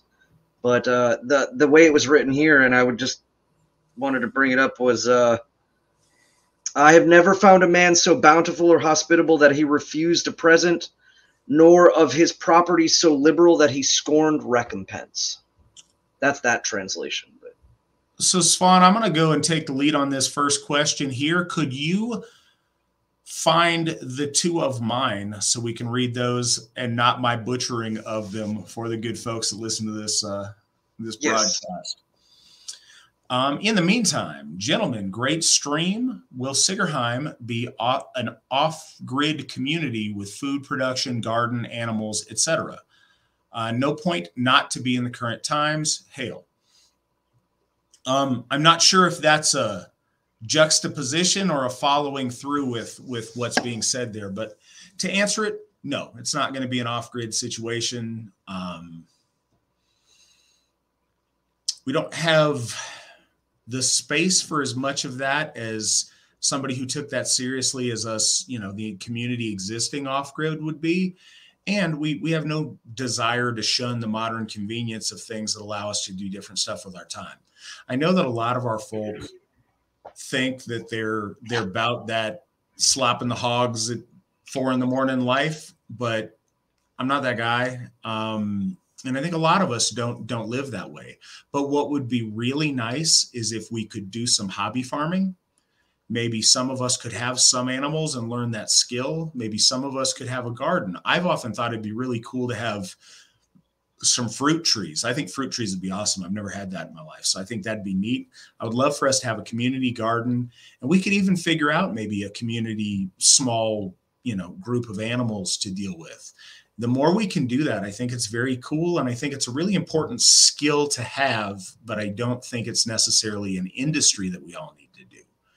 And so many of us have just other things we're doing with our lives than, being a farmer is a full-time job and it's a hard job. And I think we may think that it's easier than it is, but the way that things have gone to where we don't have to live like that anymore and we're able to do so many other things has freed us up to live a lot of other dreams. But I would like to have the availability if we found ourselves in a spot to know how to do those things. And I think some hobby farming things on a scale to where people enjoy doing it would be a really nice way to supplement the other things we have going. I found them 16 and 43. Excellent. Could you read them for the good folks? Yeah, cowardly man thinks he will ever live if warfare he avoids, but old age will give him no peace, though spears may spare him. That's 16. Again, yeah, that was speaking of cowardice and avoiding things in order to stave off, but you get no recompense in the end either way, so act now. And then 43, to a friend, a man should be a friend, to him and to his friend, but to his foe, no man shall be the friend to be. So, of no friend's foe should you make allegiances with. Loyalty is across the board. Absolutely. Can you speak a little on the relationship between Bragi and Iduna, the interplay on their roles in the Aesir and how they complement each other? Svan, can you break that down for us? I was anticipating this question. Brill, slam dunk, you got it. Again, we've already made some mentions towards Bragi's primordial sense, the focusing of power, the focusing, and I guess it would be disseminating of the runic, like the primordial sounds and the foundations of the universe. But I think also, too, it's worth noting that both of them are kind of, again, focal points to great primordial powers. When we talk about, for people that might not know, Iduna is, or Iduna, as she's often referred to in just in like common English, Iduna is the goddess of the source and power of the eternal amongst the gods. She is the conduit of which I think life and time are continually renewed or recycled to be brought forth again, thus making the gods outside of time, but in a different way as opposed to the lower world. But again, she is the conduit and the focal point of that divine power. And so in a way, both of them are, I would say what's the convergence point in which these powers come in and then they cross and are in a different form, with one being the immortality of the gods, the rejuvenation of them. So the tapping into a primordial sense of the foundations of sound and cosmic creation seem to converge with both of them. I don't think that they are unified simply as just happenstance, like that's what Snorri wanted to do. I think that there is a deep meaning to an understanding of, I would even say, the convergence of sound and light. If we're really going deep, Iduna and the ambrosia of the gods, the light as their countenance of renewal mixed with the foundational sounds of the universe converge at the gods, and then also then transform in a different way at that convergence point. And that takes place in two ways. One, the actions of the gods and the way that they interact with our world. So that, again, after that convergence point, the gods are one of the direct results of that. And then I think also to the foundational sounds of the universe being played in the material world are, again, past that convergence point. So I would say, and a lot of people, they focus on the golden apples. Again, there's been a lot of stuff about like debate about that, about the apples and their the fact that the apples weren't always strictly native to Europe, in the sense that obviously we moved westward, so the importance of apples has always been with us, but it was not always physically with us. The apple species in Europe, when our ancestors were moving westward, was like a crab apple. It wasn't very good. There were more Central Asian apples, but by that time it was already established what that meant. That fruit, that giving of power is again fertile, and then the goldenness, again reiterating to light. So light and sound convergence is where I go on that one. So I got a story of something that happened, and I feel like this is a very small boon from Lord Frey, but I can understand if people who hear this don't necessarily buy into it. This is not a point of, it's not like a statement of AFA faith, but I'm gonna tell you a story. I was in Denmark. Steve McNallen, his wife, Brad and his girlfriend, and myself were in Denmark on an AFA trip in 2014. And I think it's what they refer to as a birch allergy, but that's really misleading. My understanding was it meant a certain family of fruits, which is crazy. I love fruits, but I had this thing where I would eat certain berries or peaches or apples or nectarines or apricots. Apricots are my favorite fruit, and this would happen when I'd eat them. I couldn't eat apples and anything of that apple family. I could eat some, but if I ate more than just a little bit, my throat would start to close up. I'd have trouble breathing. I'd have tightness in my chest and a strange tingly thing, and it wasn't good. But so at the event that we were at in Denmark, the culmination of things was this bloat we did on top of Froborg, which was Frey's mountain in Denmark. Now, don't let the word mountain fool you. Denmark is a very, very flat place. So this was a hill, but we circumambulated up this hill. And along the path, right when you get to the top, there was this, I think grove is not the appropriate word, but there was a cluster of these crabapple trees. And, I couldn't not take the opportunity, so I ate one of these crab apples. I didn't have a reaction to it. Anyways, cool, whatever. I went on with the bloat, came back to the States, did whatever. And then I started trying things out. I promise you that this is the case, coincidence or no. Since that time, I have no allergy to apples or anything of that family. So take it for what you will, but that happened. You never told me about this. Well, there you go. Every podcast, there's something. It's got layers. Right. Layers. Dang. We have to talk about that more. I want to know more about the actual. Absolutely. I'll tell you, there's lots of cool stories from that trip. That was a once in a lifetime thing.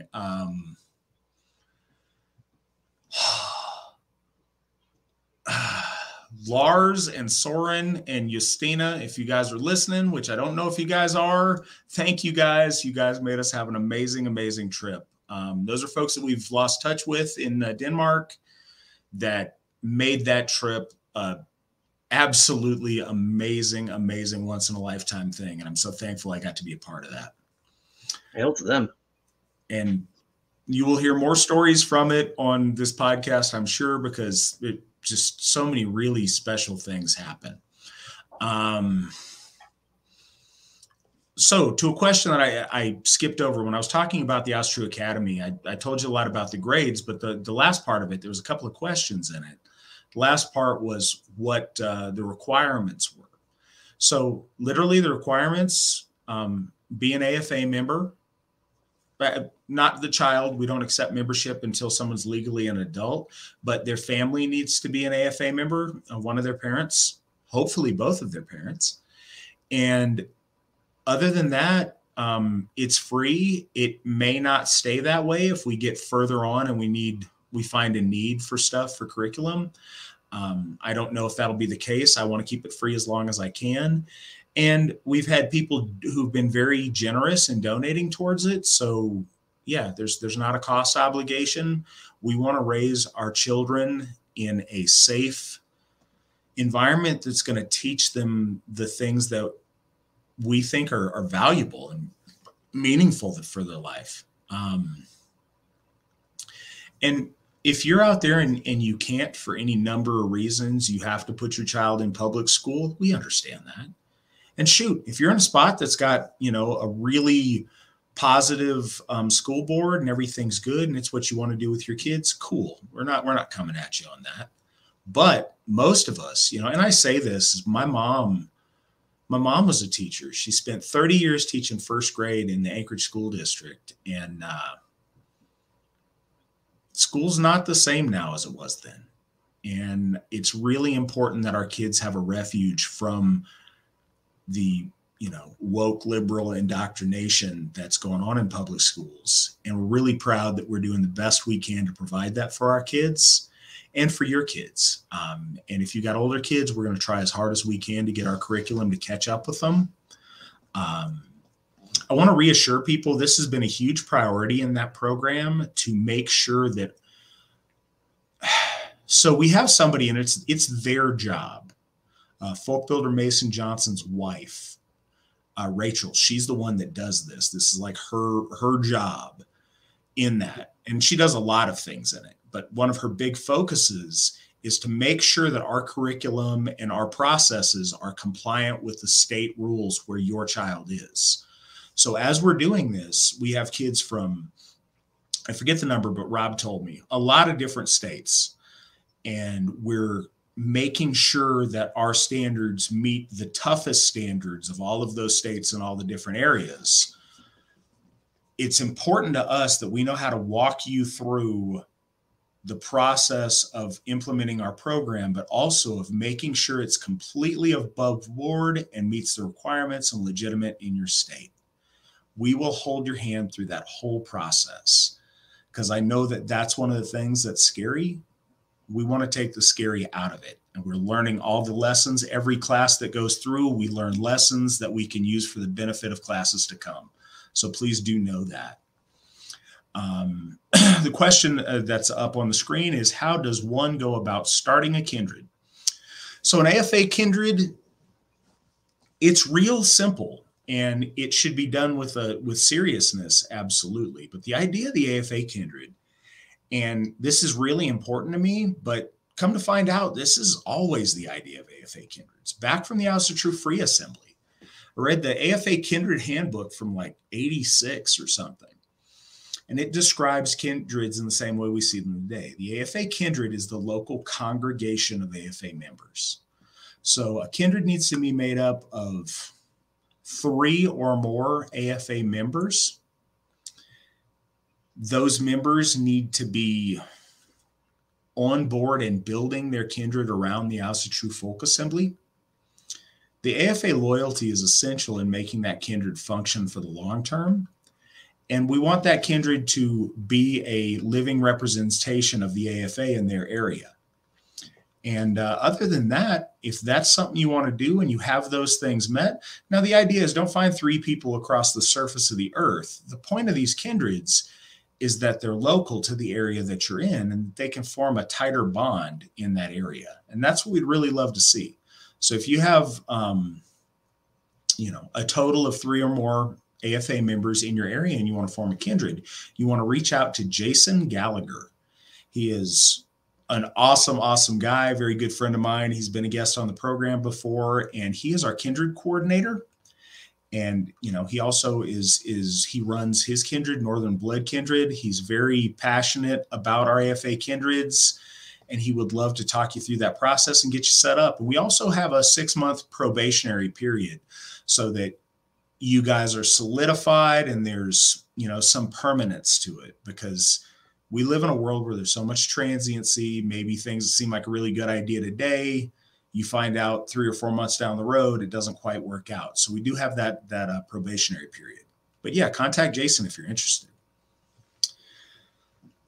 So Gothi Young asks, can you both speak to what it means to be a Gothi and speak to the spiritual authority that comes with it?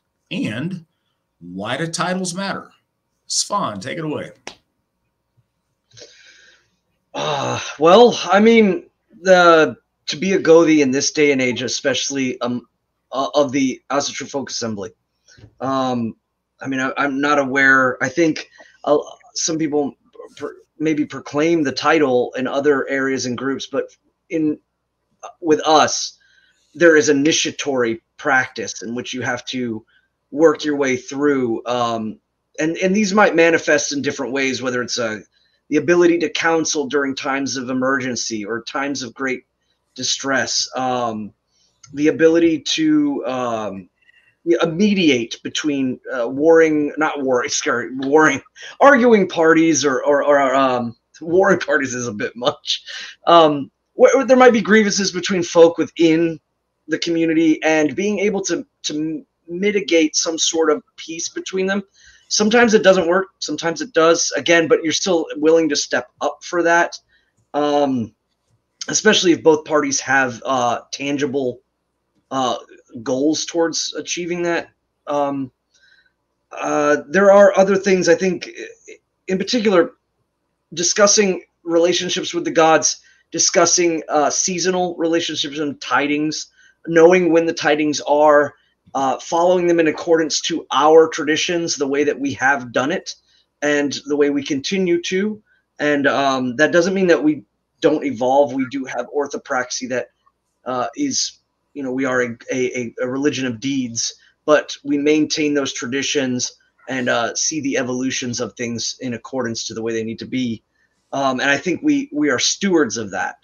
And I think that, in one sense, we're receptive to people's questions and needs, but on a projecting sense, we're also very much like priests on the ground. We are the boots on the ground. We are the ones pulling things in directions in our local community to get things going, to make things happen, to build foundation on, to inspire people to unite or to build allegiances with each other, to build the community around, whether it's a kindred or a hoff or wherever the Gothi or Givya is.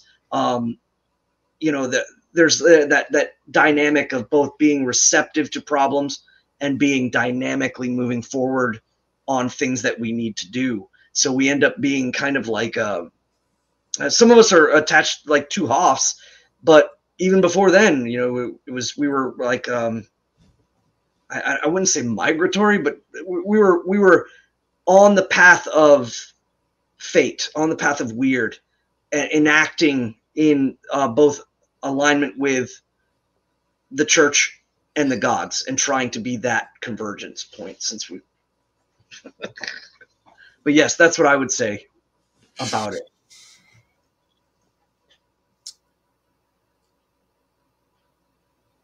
So my friend Gothi Young asked us a bunch of big questions in a sequence, and I hope I don't miss something here because it's a big topic. A legitimate Gothi is a bridge between the gods and the folk. To the gods, he represents our church and our folk. To us, he represents the gods. He serves during ritual as a literal bridge of that energy to pass from us to our gods and the gods to us. That is the ceremonial purpose of a Gothi. A Gothi in the modern sense is a leader. Gothi in the AFA is a manager of their district, a keeper of their Hof that's in their district, a listening ear and a counselor to everyone in their district or outside of their district that needs their help. Our Gothar, and it's Daniel Young that asked this question. He's one of our busiest when it comes to counseling. Folks will never see it, and that's because it's not something people brag on, but I'm going to brag on them for them. We've got Gothar that spend hours and hours every single week talking people through what's often some of the very worst times in their lives. So providing that spiritual need is very important. And a lot of people, so it's another one of the ones I get lost on because I don't really know where to start at this. So many people, when they join the AFA or they first discover Asatru, say, okay, cool, I joined, I'm about this, I love it, how do I become a Gothi? And there's nothing wrong with that. That enthusiasm, honestly, is beautiful to see, but there's so much more to it than anybody sees coming through. So right now, as it stands, you have to be a folk builder first and put in kind of the not sexy part of the job with the database and the management of the members and the this and the that and the social media, to put in the work. And then after you've done that, become a Gothi. Because a Gothi is not just a master of ceremonies. It's not just a guy that stands out there in the middle of ritual and performs. That's a part of what we do, and it's a really fun part of what we do. And outside of just being fun, it's a very important part of what we do. But leading our church and leading our development is an essential part of what we do. Counseling our membership and sometimes each other is so important to what we do. And this is going to bring me to the other big point here in just a second. But these folks, Brandy mentioned this about our donations. We don't bring sacrifices from our flocks and from our fields anymore. That's not what most of us do. That's not reflecting most of our lives. We donate in terms of cash, but cash isn't about currency. Cash is a reflection of hours. It's a reflection of time that you've spent engaged in something. That's time you're spending away from your family, away from your hopes and dreams. Now, some of us are very lucky and we're doing what we love, but most people are working a job for a paycheck. And so time away from your family is so important. Well, AFA Gothar spend a lot of time away from their families, tending to the spiritual needs of us, of all of us. And nobody thinks about it, but I get that. I've been that guy I am that guy that gets a call during dinner and gets a call when you're out doing something with your family and gets a call when you're at a special occasion. And depending on the situation, sometimes you got to drop what you're doing and talk to somebody who is going through something really hard in their life. We've had Gothar that are literally saving lives through their counseling, and it's a huge thing. Our lineage is important. A little bit about the AFA Gothar and our lineage.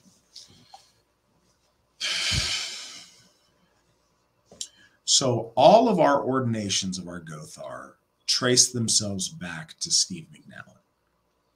Steve is the founder of modern Asatru. There have been a number of other people that have had stops and starts at being involved in this that we do. The noteworthy luminaries of that, we try to celebrate with days of remembrance. But as far as making this that we're doing today happen, Steve founded that. And it was all founded upon a relationship he built with Odin in 1968. And that sounds presumptuous, and I don't mean it that way. One of the biggest testaments of the validity of it is Steve's enemies even agree to this, that the All-Father worked through Steve to accomplish something that Odin wanted to accomplish. Just the very idea that the god of Aryan consciousness would select Steve and work in any sort of partnership with him to do something. The fact that one of our gods felt that, the chief of our gods felt the need to work with Steve McNallen to do something. That is a profoundly weighty thing to say, and even a heavier thing to carry. So friends and foe alike acknowledge that Odin worked through and with Steve. And in the 1980s, and he did a lot of things before then, but in the 80s, he in a limited number, but he ordained some Gothar. And all of us trace our ordinations back to that in one form or fashion. Steve literally had a connection, or has a connection, with the All-Father. And through that connection, he bestowed an ordination upon the people he ordained. Fast forward a long time, in 2012, Steve ordained me as a priest of the Aesir. And it was at midsummer in Alta, California at Camp Norga. And I had to go through the Gothar program, the course of study that we have. And to graduate from it, I had to perform, I performed a Thor bloat. And, I've, over the years, and hopefully this is the case with everybody, I'm doing something wrong if my bloats haven't gotten better. So over the years, I've done better bloats, but I've never done a bloat that exhausted me more. And the exhaustion comes from literally being that bridge that I spoke of. When gods are using you as a conduit to share their energy with the folk, if you do that right, it will wear you down because all of that energy is coursing through you. And I don't mean that to sound, out there. And I dislike that I have to even qualify it, but so many of us have known lunatics that say crazy things. But that's a very real thing. I had to go afterwards and take a nap. It knocked me out. But at the end of that, I stood there and I took my oath from Steve McNallen, and he bestowed ordination on me.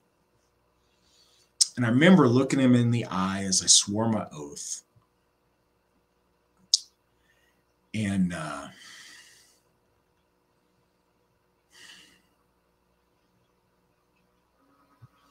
like I threw in some like always and some emphasis words in there to see, and his eyes lit up and mine did too. And we had it was a really profound moment, and I'll always remember it. And at that moment, something special happened. I wasn't just Matt anymore. I was Matt plus all of these people who'd come before me that had that relationship with our gods and that responsibility. Our gods placed that responsibility on Steve, and then Steve shared that with me. And when somebody becomes ordained, they don't become perfect or infallible. We're all still struggling and trying, and there's people who've been ordained that have lost it or that have moved away and not proved up to that challenge. But while that ordination is there, we have a stamp of approval from the ICer saying, hey, this guy's okay to represent us. We acknowledge that this guy represents us. Even saying that out loud now, I don't ever want to be presumptuous or take anything for granted, but I believe that, and it's foundational to the AFA. That was 2012, and fast forward a few years, when Steve stepped back from being the Owls Harrier Gothi, and it became my time to be Owls Harrier Gothi. It all really started at Ostara.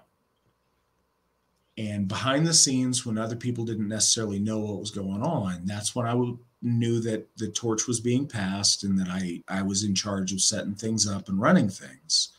And then it was made official at midsummer of 2016. So I can't express to you guys how huge of a weight it was to all of a sudden be responsible for this. And to know that it's on me to either carry on in that tradition and make this succeed, or to screw up and do something stupid and it all crumble. And I wouldn't trade it for anything in the world. It is the biggest blessing I can imagine. But I spent a year there carrying that weight and just hoping every day that I was up to it, hoping every day that I could do good enough to not lose what we had and to hopefully make the gods proud and move us forward. And I'd spent a year really hard in that. And we had our Ostara event at Ostara in the South. That year it was held in Georgia, in northern Georgia. I remember relatively close to Stone Mountain, because we went and saw Stone Mountain afterwards. And it was the best Ostara we ever had it to that point. It was really cool. Folk builder Jason Plurd set that one up, and it was fantastic. I'd spent a year under the pressure trying to see if I was worthy and try to stand up. And I was getting ready, and that evening we were going to do Sumble. And I had actually gone to Svan. You guys may not know, but Svan is an amazing barber. And so a number of us did this, but I was the last guy to do it that evening. I'm like, hey, Svan, skin me up on the sides, get me looking fresh for what I'm about to do. And, he gave me a haircut, and I don't think I was very good company, because I was really in my head because I was about to do this that we were going to do. And I went back out to the fire pit, and I got ready to do the Sumble. At the beginning of the Sumble, I stand up. Sometimes I do it seated, but I speak words over the horn, and I have an incantation I do over the horn to prepare it and imbue it with the sacrality for us to do Sumble. And as I stood up with the horn, I was really I was really feeling it. You know, again, all that stress has been on me for a year, and I'm just hoping that I'm doing the right thing, and I'm hoping I'm doing good enough.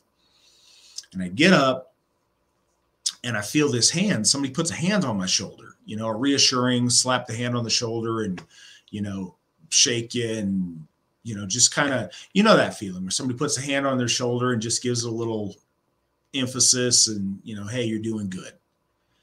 And I really appreciated that. There was a number of people there. I thought it was Alan. And, you know, that was a really, really nice thing. And it really reassured me at a time where I needed that, and I appreciated it. And so before I started speaking, I turned around to thank whoever done it. And I turned around and there was no one anywhere near me. And when I say someone put a hand on my shoulder, I don't mean there was something similar or I thought I felt, no, I felt a hand on my shoulder so viscerally that no, I turned around and was going to say thank you to the person that did it. But it wasn't a flesh and blood person that did it. I believe with all my heart, the All-Father put his hand on my shoulder. And from that moment, I think that he trusted me with something really special. And that specialness is what is transferred when I ordain any of our Gothar in the AFA. That connects them to all the Gothar who've come before them, and it connects them with the responsibility and the authority that the ICER gave to Steve and gave to me. And you can't fake that. That means something. That's a 54-year relationship with Steve. It's a 28 and counting, just turned 28, the turning of the year of the AFA and our gift cycle with the gods. It's built upon a relationship we have with the gods. And you can't fake that. You can't make that fresh. And it matters. Hey, my daughter came to see me. But yeah, that's why it's important. It's not just a thing.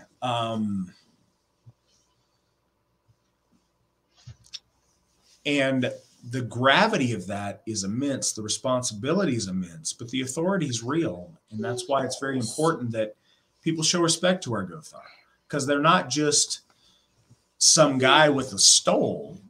They're a person who literally is carrying the weight and the responsibility of connecting our gods and our folk. They're a person who is carrying a torch that was handed to Steve, that was handed to me, that will be handed to Gothar for generations to come. And on a very practical level, on a metaphysical level, they tap into all of that. On a practical level, our Gothar discuss all of these things. And the more Gothar we have, and the more we learn from the ones that come before us, the bigger the wealth of knowledge we have to draw on when we're helping people, when we're counseling, when we're doing ritual. We carry all that with us. And it's, I hope that comes through when you guys encounter us. I hope it comes through when we give counseling and when we give ritual. But it absolutely matters. Yeah, and I know that was a really long, that was a Svan answer. So, so I hope that was meaningful. I appreciate you guys listening to me on it. Next question is Helheim and the halls of our ancestors the same place? Svan, go ahead and take that one for me if you would. A short answer, I would say no. Long answer, just like you said, hold unto yourself in your mind the idea, what is Himmelbjörg to heaven, that is to what Helheim is to what? So that question is very important. I think that I've often referred to Helheim or Helgard as the time or the place beyond time. And I think that's spoken of in the idea of the coldness, of the stillness, of the darkness. There's not a lot of movement. There's no cyclical movement. There's no correlative movement going on there. It's things aren't moving and manifesting. So again, these are all poetics towards the idea of being removed from time. It is the filtration system. It is the point in which you are the threshold that which you are allowed through. We know that Himinbjorg is the threshold into Ausgard. We know that from Himinbjorg, Heimdall can see all of heaven and all of the worlds. And so, you know, that threshold, that guidance place. Now, I'm not saying it's entirely the same. I'm just trying to give an equivalency of understanding. When we pass through the mortal coil and move down and through and ultimately to reside in the halls of our ancestors, the receiving place or the place that we stand, sometimes we call it beyond the veil. There's lots of different names that we have for it. It is that which is beyond where we are together with them. Helheim, Helgard, first and foremost, I think, is that threshold point, but it is often referred to as the source of calamity. What resides there is disease and famine. Now, we have to understand, too, that Snorri had a lot of influence from Christianity, and Christianity pulled, again, some influence from us. We know that Hel or Helgard or Helheim was known amongst the Anglo-Saxons, was known amongst even the Goths, as which the words like to shroud or enshroud into the darkness were correlated to that. But again, we constantly have to refer back to the Eddas, because that is one of the clearest points. But it's still varied there. When we would the Valkyrie, in her mentioning of her dying and going down and seeing Helgard, she has an account. Please forgive me, I will find that name. With Hermod and Balder, and again with even with Odin himself going to the outskirts around that threshold, we see constant poetic reaffirmations: the crossing over rivers, the crossing over bridges, the threshold of Mothgud, where she then enforces the judgment of whether you can proceed through or you have to step down and away. And when you do, you have to pass through the threshold of those rivers, and those rivers are not good. Gjol and Sleeth are terrible affrontments, a kind of a some people would view them. You could say like, oh well, Snorri's a Christian, and to pass through those terrible rivers is like a punishment of hell. But it's also seen, I think, as the equivalency of a cleansing, in which those rivers are removing forcefully and painfully a lot of the impairments of your soul, so that when you reach to the other side, when you reach to that beach, what's left there is the primordial soul that is again it has its fate there. So that's that convergence point. But when you do get to pass through, you pass through the realm of death. What death is, and how it's referred to poetically when we talk about Hell's Road, or that they were wearing Hell's cloaks. Then we see this constantly, and even in the sagas mentioned about how hell and death are almost quite synonymous. So is death the final resting place, is kind of what you're asking, and to that my answer is no. I do have one point though. I believe that the route beyond is the final destination of the souls, or where the souls reside. And I think that is a reason why Nidhogg is seen or is described as trying to tear that route, is because it breaks the connection cycle of the souls of mankind that can return up and to be ascended by the gods even post, and also the dripping dew of the soul matter that can go into the well and then return into the middle world. That cycle being broken is detrimental to the gods, and that's why he seeks to destroy it. So I would say the root. Now, when you look at the root and the well, Verjelmer is, again, constituted heavily with Christian iconography from Snorri, where he talks about it being a desolate place. But there seems to be some confusion as to whether or not it's the beach or the well. And there's a much more heavy emphasis, I think, on the beach. And so with all of these varying kind of conclusions of things, and again, when we talk about death, the absolute conclusion of anyone resides in those who walk those roads, whether they're gods or dead men. And dead men don't often come back to say. So not often. But the idea is that threshold of Helheim is a place that resides in between or without time. And that is a place that we pass through, and that we go to a focal nexus point that is deeply connected to the upper realm. That root is drawing up.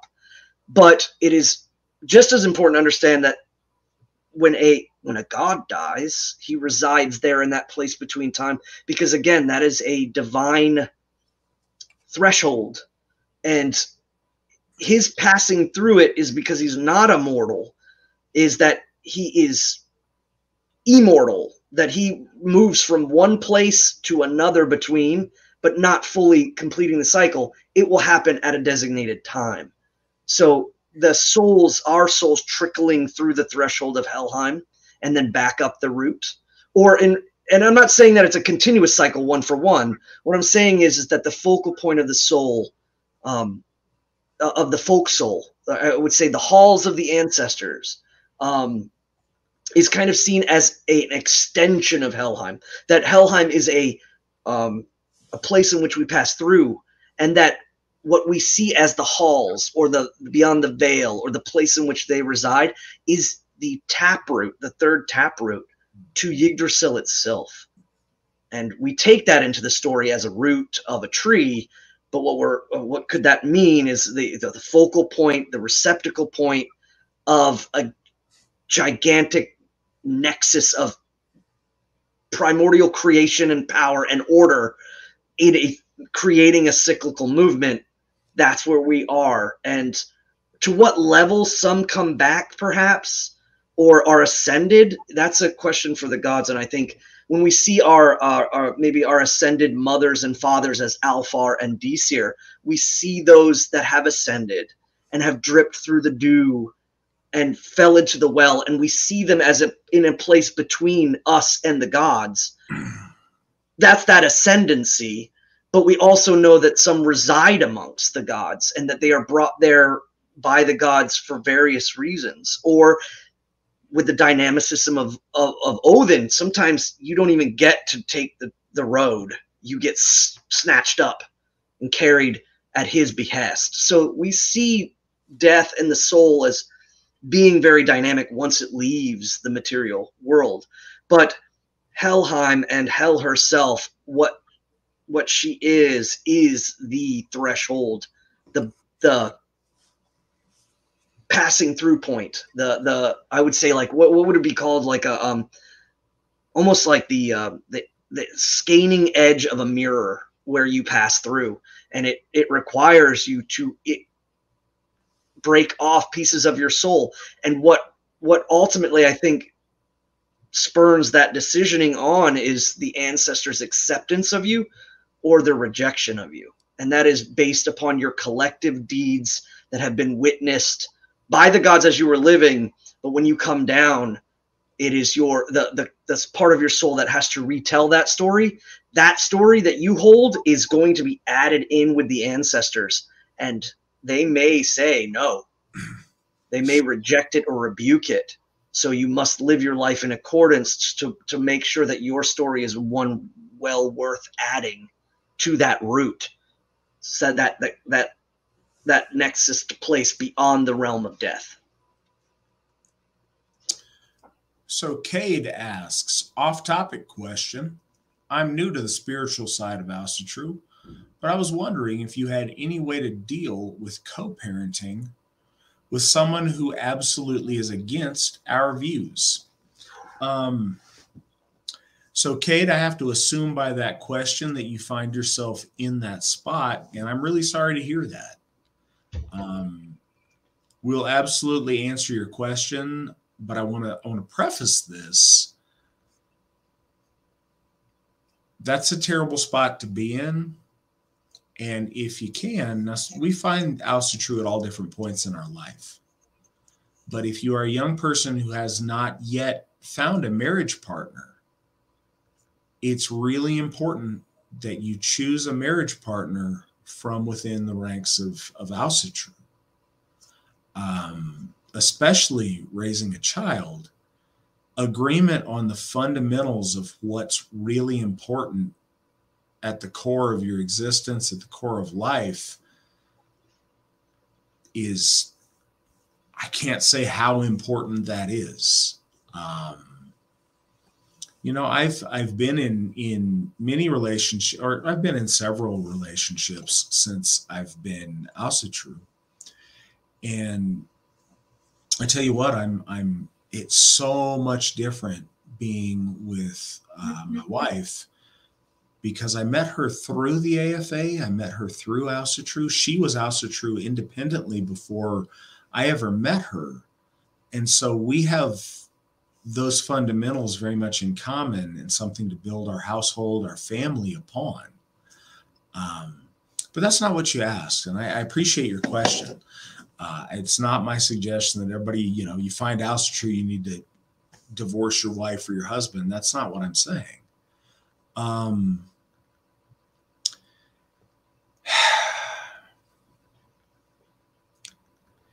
This kind of is built upon what I tell everybody the best way to spread fame about Asatru is: live it in your life.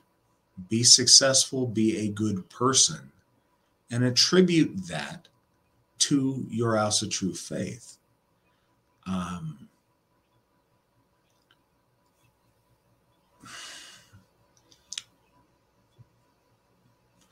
I'll say this, and please take it for what it's worth. Our gods are not as thirsty as Jesus. Like, you don't need to attribute everything 24/7 to how great our gods are. So you can do a lot for your child, teaching them lessons. And when your spouse asks where it comes from after there's been this great positive change in what your child's doing, you can tell them that it's rooted in Asatru. And I don't say that in any way of dishonesty. I'm just saying you don't always have to rub the religion in your spouse's faith or face, but does your spouse see the things that you're teaching your child as good or as bad? Keep the faith as a separate issue for a time and see how that works.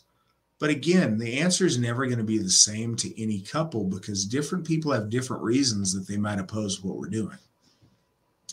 One might completely agree with our ethics, but be an atheist and not believe in the metaphysical side of what we do.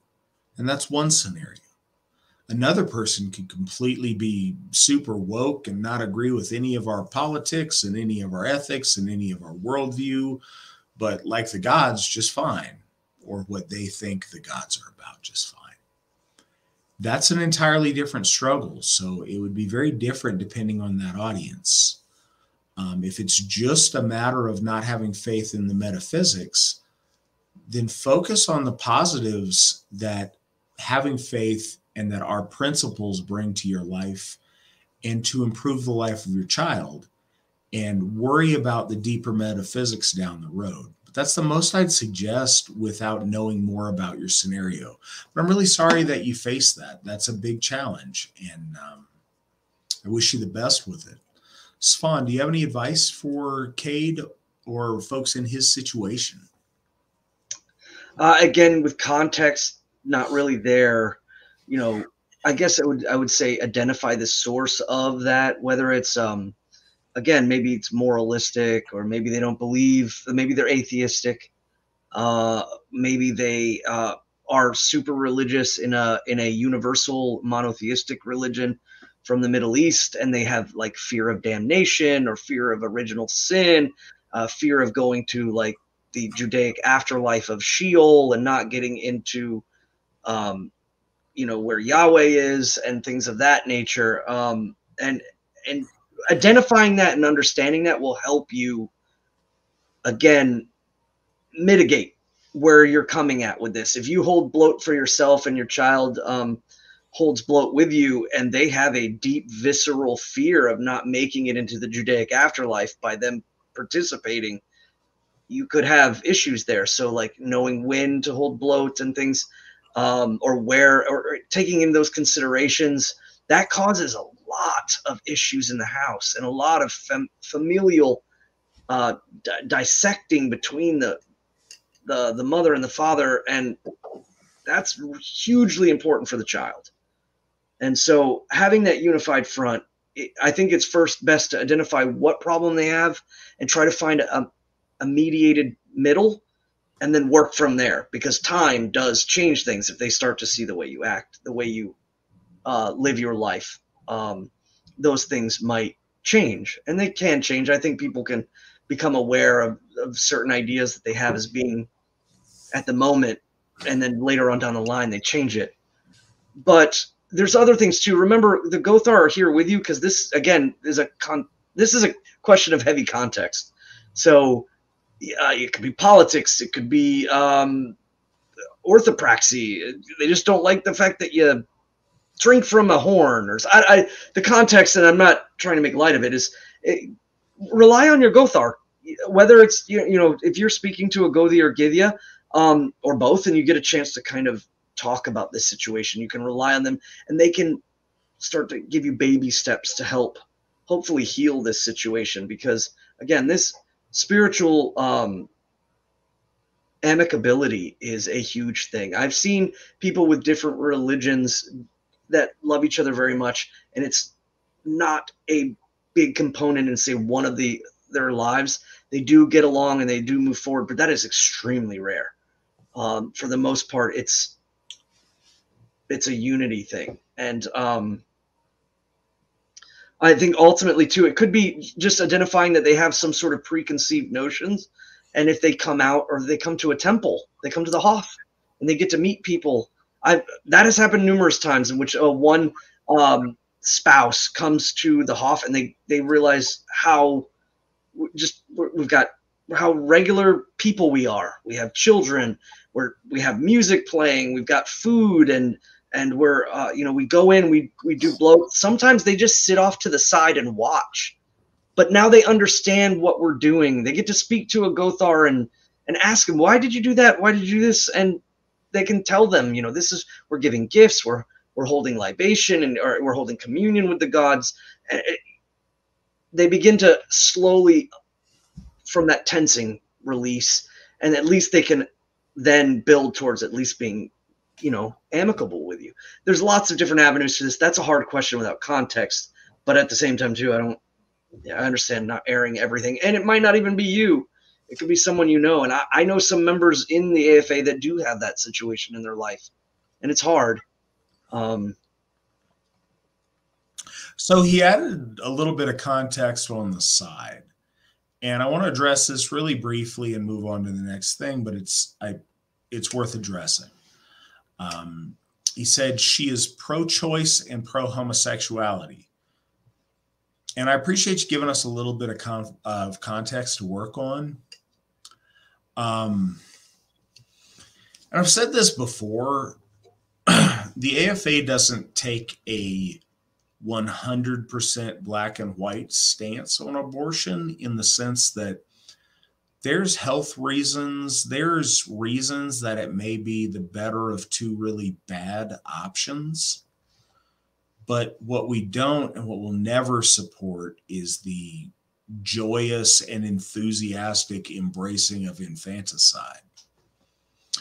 And I think that, maybe in the 70s or 80s or 90s, this was a lot more, there's a lot more nuance to it.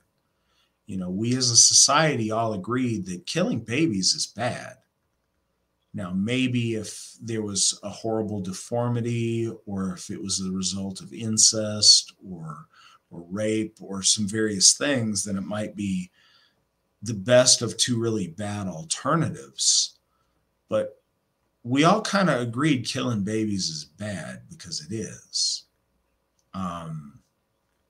we live in very strange times to where some very mentally ill people now celebrate killing babies because that sticks it to the patriarchy or sticks it to the daddy they have issues with or whatever the problem is. But that's evil. And I'm not afraid to say that's evil. Celebrating killing babies is bad. That doesn't sound like it should be a bold moral stance. It sounds like it's common sense for any mammal. But where the woman in your life is maybe a really strange place. I don't know y'all's age, but stuff's really odd right now. Fortunately, I don't think that the abortion issue is necessarily super important to your child unless your child is at the very end of their childhood. You know, the 15 through 18 range, that might be a very serious thing. The homosexuality issue, I would caution you a little bit more stringently on. A lot of women don't take a live and let live ideology on it, and they don't really see where a person's sexual preference would negatively affect, you know, your child. And I think that many of us know the reasons why that would be. All of the macro discussion about how embracing that is eroding a lot of our morals and a lot of society, that's a bigger question that doesn't need to be addressed right now by you. Please be very cautious about homosexuals that are around your child, whether your child is male or female. The reason that we take is, first, we believe that homosexuality is a mental illness. But secondly, when one suffers that particular mental illness, there is certainly not 100% of the time, but a very significant percent of the time that carries over into other sexual mental illness that very often involves the abuse of a child. And for whatever reason, for whatever motivates it, I would just urge you to please don't let homosexuals around your child unattended. Please be vigilant against that as best you can in your situation. That unfortunately is a terrible thing that, however that mental illness manifests itself, it results in the victimization of children far too often. And please do your best to avoid that for you and your family. Travis asking on behalf of the shy, why are we here? What is our purpose? Appreciate Travis coming with the simple questions to answer. Perhaps the biggest questions of humanity is, why are we here and what is our purpose? I don't think that, given the entire rest of the evening and all of tomorrow, that me and Svan could exhaustively answer that question for you. But in simple terms, what I would give you on that question is a couple of things: to make our gods and our ancestors proud of us, to create a better Haminya and a better Orlog for the children that we bring into the world and for our grandchildren than we came into the world with. To elevate our family to a status and a position better than we started in. And to build a world closer to how it should be to the best of our ability. Within those constructs, to achieve victory and to be a winner. I think that the best of intentions don't matter if they're not put into implementation. And that's not always judged by whether you have ultimate success or not, but it absolutely is judged by how hard you try and the things that you do. And if you find victory, victory is our 10th noble virtue. Things are about winning. Don't let people trick you and think it's not about whether you win or lose. It's how you play the game. Yeah, it's how you play the game, but it's also whether you win or you lose. In real life, there's consequences. Victory brings a set of very positive consequences. Defeat brings a set of very negative consequences. Be a winner. Make your gods and your ancestors proud of you, and leave something better for your children and your grandchildren.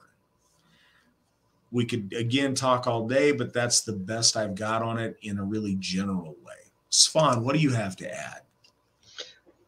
Piggybacking off of your the achievement of victory and how that, to say that, some people might not understand what that means in a sense of Asatru. So I will just kind of take that and then context it into a barrel and shoot it out. When Odin Villianve breathed in the soul power of that which is the vessel of humanity, with the vessel of the folk, they split that power. That power comes from Odin. But why? You're asking why. Why did Odin speak that spell? Why did Odin sing that song? Why did he, the three, split that power into the vessel that would become the folk and thus start things? Is because soul might. And so your attainment of victory is actually a building of soul might. And you won't always get it right. And in actuality, your individual soul is part of a bigger soul might. And when he sees a might in the soul, where is it taken? Handpicked, taken to heaven. And then also there is the cycle that continues in which there can be a process of building that soul might. So his breath, his song becomes the spell that he knows some of it will fall away, some of it will wither and die, but others of them will become honed in victory and in attainment through deeds. And that soul might is going to join the soul might of others, and soon it will be a mega wave or bomb of soul might that will be brought into heaven for the final moments in which all things unite. There needs to be a moment in which that the soul might that is honed in order and in deed and in victory will then rise up in tide against the forces of chaos and necrosis and dissemination and all of those things. And if that soul might isn't reached, then it might win. So it needs to be reached. Your purpose is that you carry within you the spell of Odin, and testing your might, gaining your victory, building the luck and the Haminya of your individual soul and the souls of your ancestors, then will in turn help the gods maintain the balance when all things collide. And that's how you see it, whether it's in the cyclical sense or whether Odin himself plucks you out and puts you into the hall that awaits for that moment. And this happens to all of us. The men, women, our ability, our souls are all part of the process of this filtration and this buildup of might and of power that will eventually come back to the gods, come back to Odin, and be utilized to maintain the balance against the forces that are seeking to disseminate and tear down creation. You know, I'll add this on the picture that Svan just made for us. So it's about victory. It's about making the gods and the ancestors proud of you. But in a bigger Odinic sense, it's about structuring order from chaos. In your life, if you are able to bring this world closer in the spheres that you operate in towards order and towards right action, that is your goal. That's what you need to find victory in, or use victory for, and away from the destruction of chaos.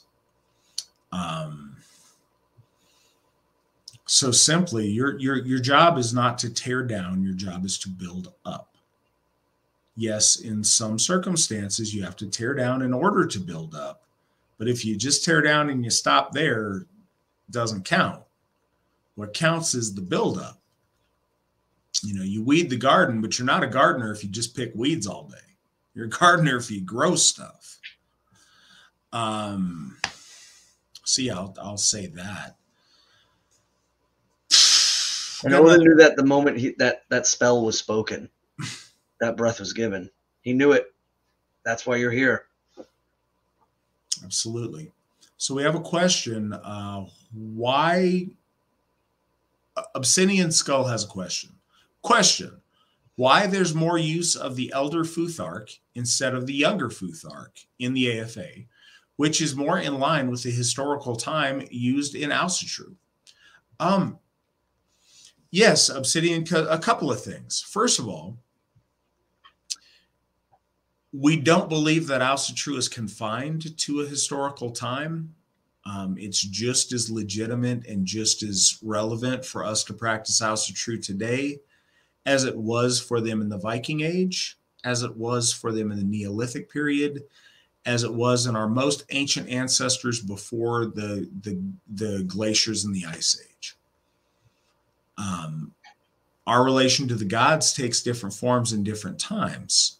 One of the reasons that the Elder Futhark is used more than the younger, a couple of things. It is thought to be more metaphysical, whereas the younger is more adapted to writing. And we use our runes for various different purposes, for magical practices and for intoning the very mysteries of the universe.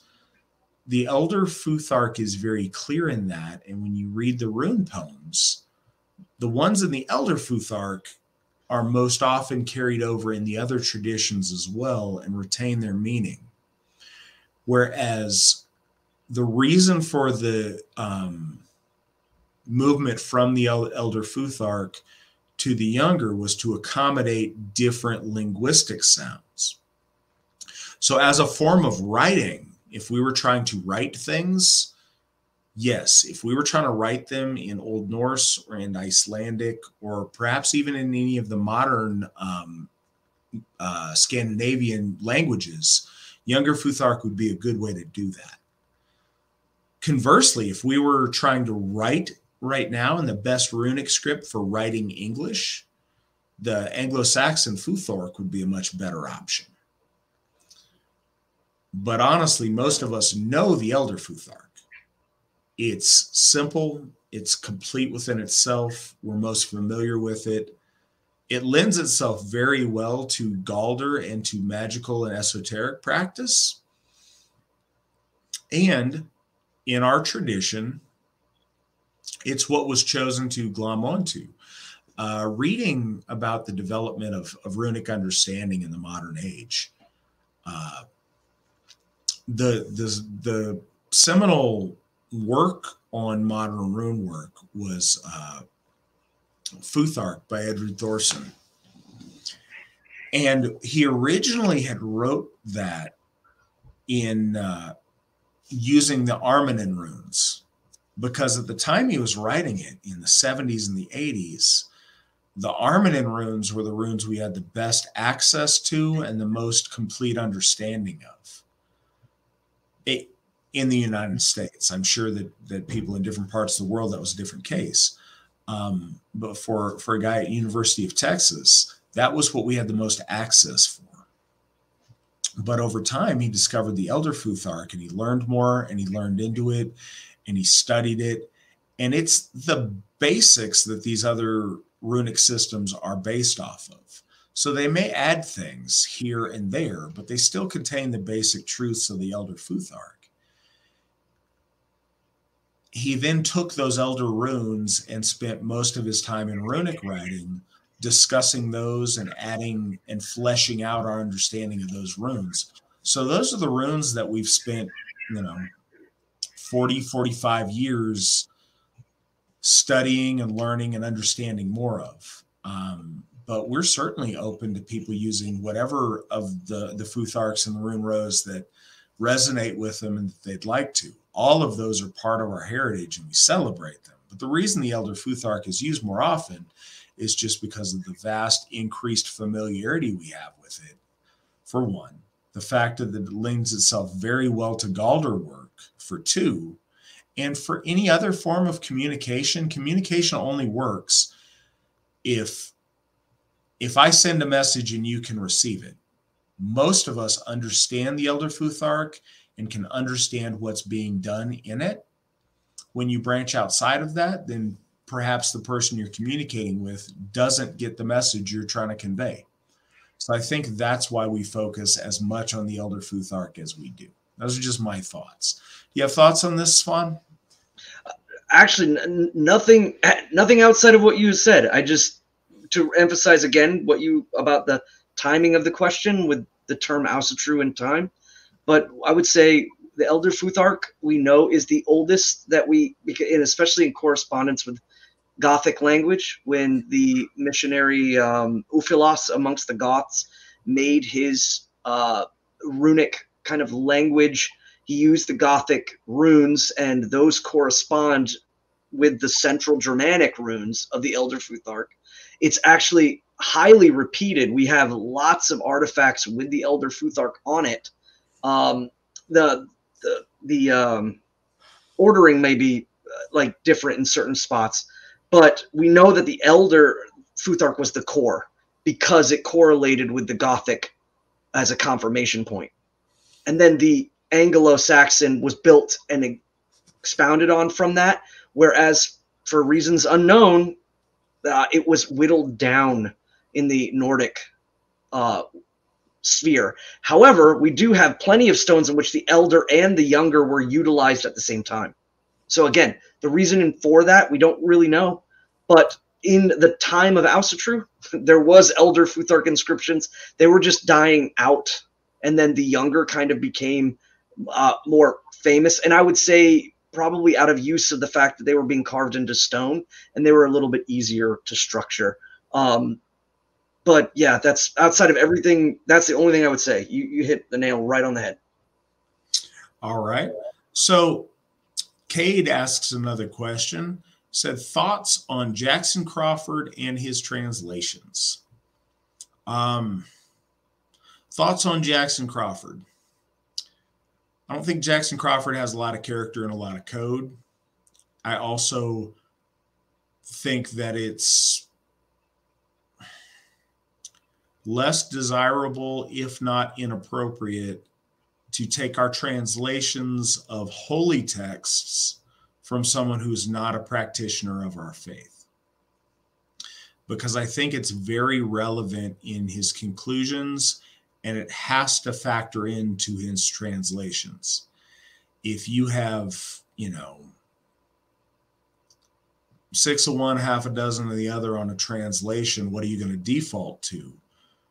If you default to a spiritual interpretation, it's different than if you default to a scholastic interpretation. And I think that when dealing with spiritual text, you're best served with a practitioner of that faith to translate them.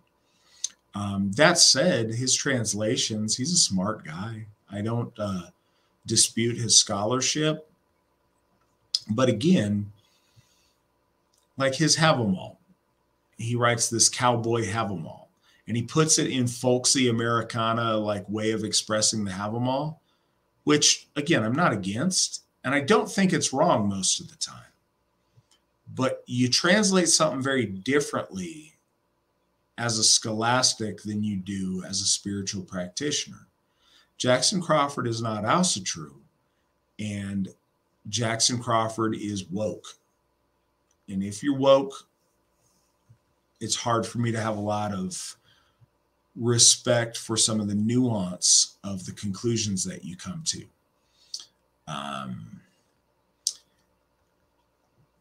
I know that Jackson Crawford has taken a very negative stance towards practitioners of Asatru generally and practitioners of folkish Asatru, like the Asatru Folk Assembly specifically.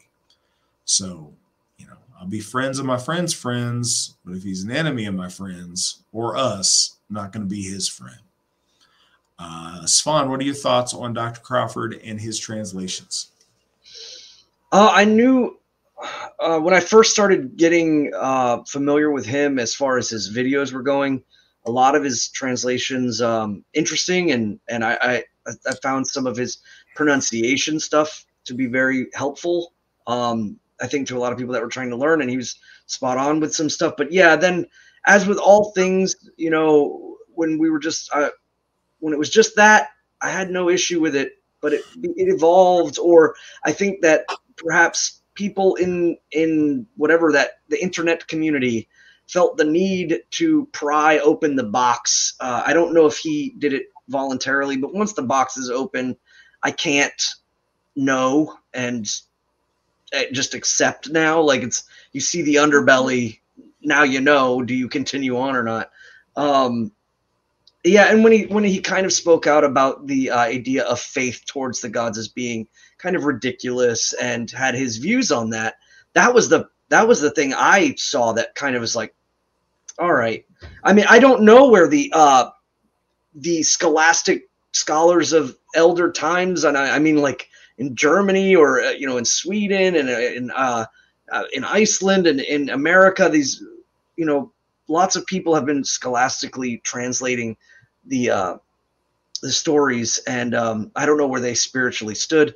But I also, that's the thing, is I didn't know, and you could also tell that some of the you kind of gravitate towards the ones that have a lot more of a kind of enticement to the gods. When they read the stories when they were younger, it inspired them to learn the Old Norse, to speak the language, to read it and try to understand it, because they were just in this fervent field for it, as opposed to it being more like a manual, or like the spirit of it was kind of lost in some people. I think it was lost in him, and I think it was lost once he was kind of brought under the microscope to explain, to justify what he thinks about, and what he chose to say, kind of like that kind of just turned me off from it.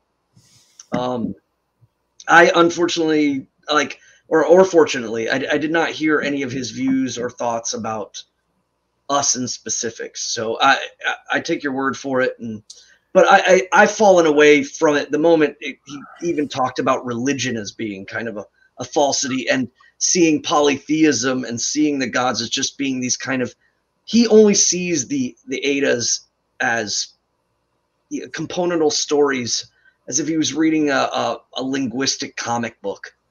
And, that to me is not, he can't see beyond that. I know too much.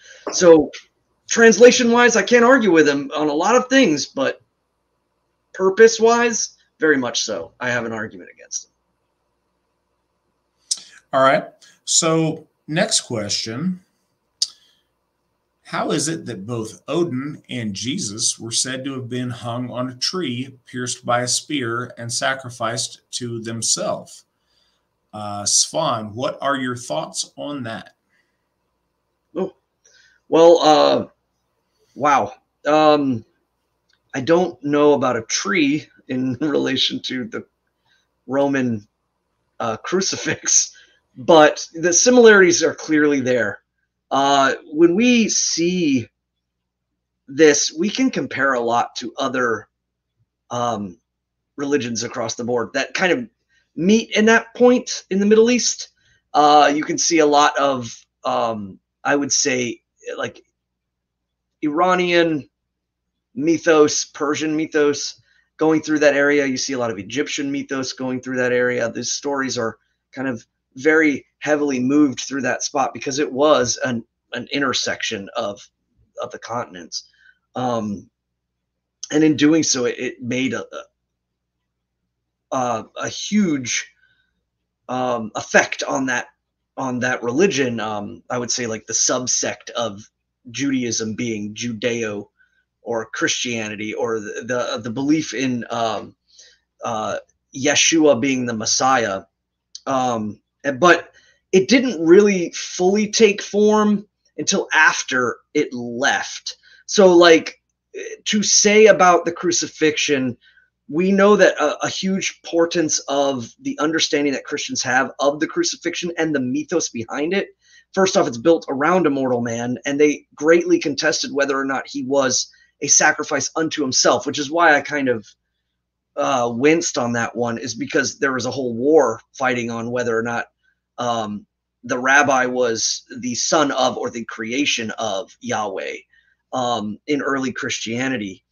Saul of Tarsus, who was a Jew who attacked heretical Jews that believed that Jesus was the Messiah, or Yeshua, but the Romans later ended up calling him Jesus. A lot of these things, and that's kind of what I'm getting at, is a lot of the viewpoints turning back and looking at Christianity from now, you will see didn't actually formulate there, but formulated afterwards, about 150 years afterwards to 200 years, where there was a lot of infighting and structural creation of Christianity that, first off, brings a lot of that comparison.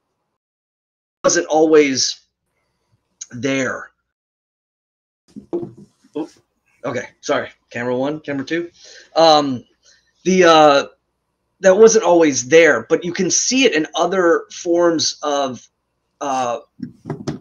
mythos that were going around in the area there. When we see the story of Odin, this is where things get truly interesting, is because, one, we have a correlative sense that this draws back to ancient spiritual practices of a people, the Aryans. Before they even move westward, there is a correlative sense that there's a spiritual practice that is based in its primordial sense. It's still evolving, and we understand that it's evolving now. But some people would like to say, "Oh, it's hearkening back to shamanism." I don't like to use that word because I think it's misplaced.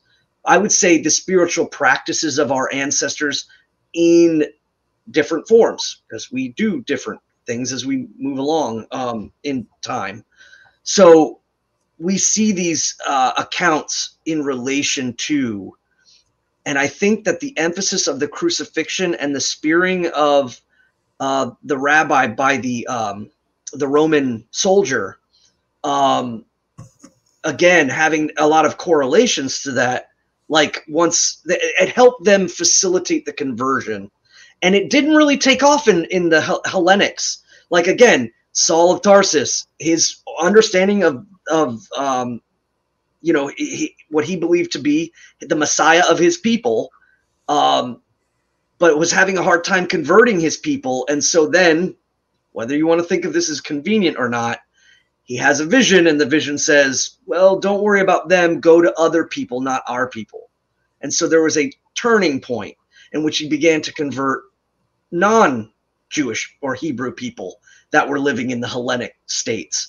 And so once he did that, there's still not a huge emphasis on those correlations between the sacrifice of oneself to oneself that happens 150, 200 years later. But it really takes an emphasis during the time in which the Holy Roman Empire was moving northward into the Germanic and Teutonic and Gallic lands, or remnants of the Gallic lands. Then that emphasis and correlation between those two became very, very poignant, and they aligned themselves. It's very much similar to the idea of like how the birth of Bacchus inside a manger amongst the Hellenics was a thing before the Judaic Christians showed up. And the birth of the rabbi inside a manger became congruent with that at that time, because they used that and they try to create similarities in order to help with conversion. And they were competing with a lot of different people at the time. So in the Hellenic states, the Judaic, by this time they're predominantly Jewish, predominantly Hellenic. They're competing with the Mithraists. They're competing with the Isis religion that's in Rome and all of these things. So they focused more on structure, and they took more from the Mithra cult to establish themselves as a church. But the crucifixion and those correlations really became more important in Germania when they were trying to do that. And you can see that again.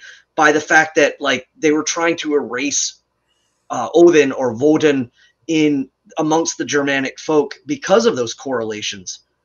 They needed to get rid of one. That's too close to this.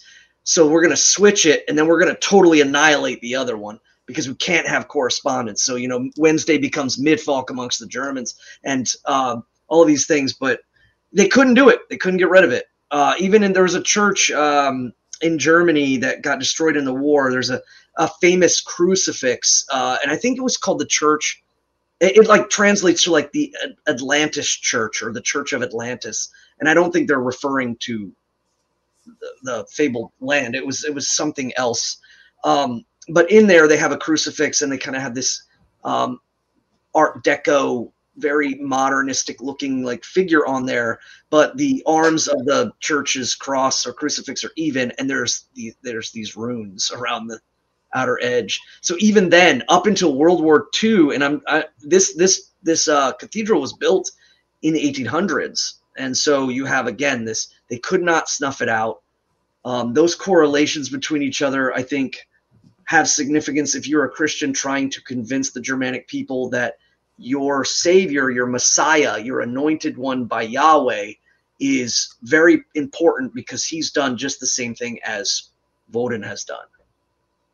And then once you make that connection and switcheroo, then you got to get rid of Woden and emphasis on there. So I think that's a big correlation, is it wasn't such a huge deal till it got amongst the Germanics, especially the clarity of the story. Real sketchy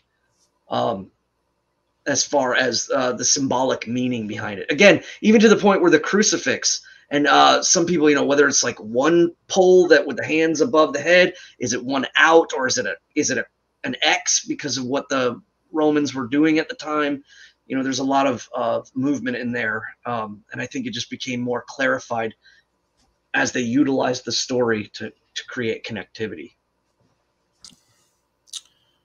So our next question: central bank digital currency is rolling out soon. Mr. McNallen had mentioned in a recent post. How can we deal with it if it damages our fundraising in any way? So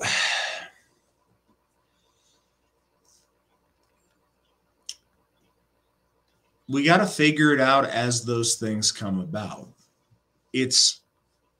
There are so many variables, it's impossible to forecast the battle plan of how that works to where we deal with it if it somehow encumbers our fundraising.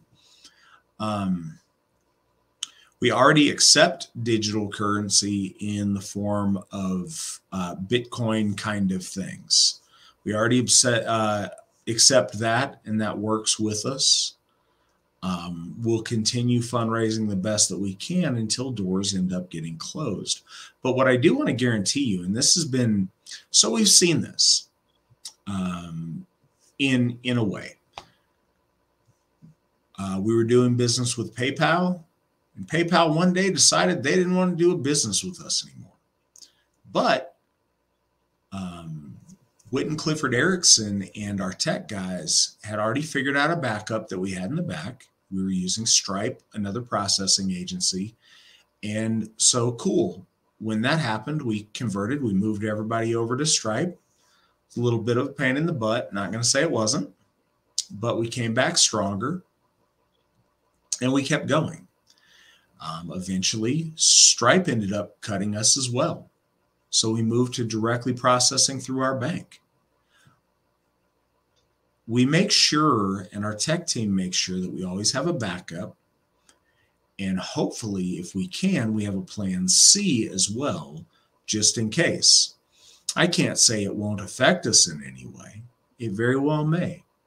But we try to always make sure that we have at least 2 layers of backup in place so we can transition to something else when that comes about. I think it is ambitious to think that that comes out very soon and all of a sudden they're going to roll out digital currency and we'll phase out everything and the whole world changes in a year. We've been hearing people say that for a very long time. I'm not saying that will never happen, but that happening this year is unlikely. That happening in any calendar year in totality is very unlikely. But we want to be ready and we want to prepare the best we can, and we have, and we do. Even if everything switched to a digital currency, that would still come to us and we would still function just fine. If the digital currency then wanted to persecute us, that's an entirely different issue. As it stands now, we are I don't know where you're asking the question from, but certainly here in the United States, we are a protected religious church. We are a 501c3. We are in complete compliance. We have never had any problem with the United States government, nor do we intend to. We're completely appropriate to receive any kind of funds, be they digital or physical, and we're going to keep functioning under that until there is a reason not to. But I do want to assure you that we're always working on backup plans just in case. And Cliff and those guys are doing a really good job at that. Obsidian Skull asks, wasn't Sven-Bjorn Bjornsson the founder of Asatru? I'm glad you asked that. No, he was the founder of what they practice in Iceland. But as far as the modern resurgence of Asatru, the Asatru Free Assembly's tax-exempt status actually came through within a month or two of the Asatru Fegilith. I probably butchered that.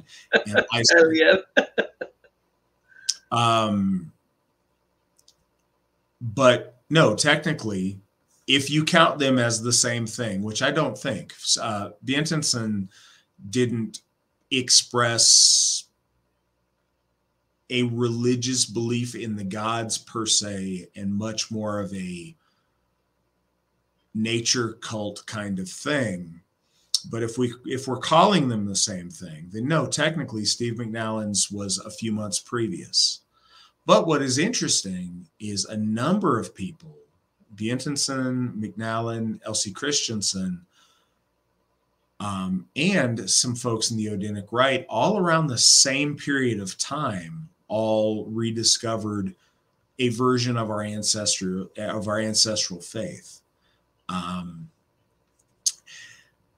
Bjornsson, and I don't mean to cast negativity on him in person. The folks that have taken over from him in the current group in Iceland,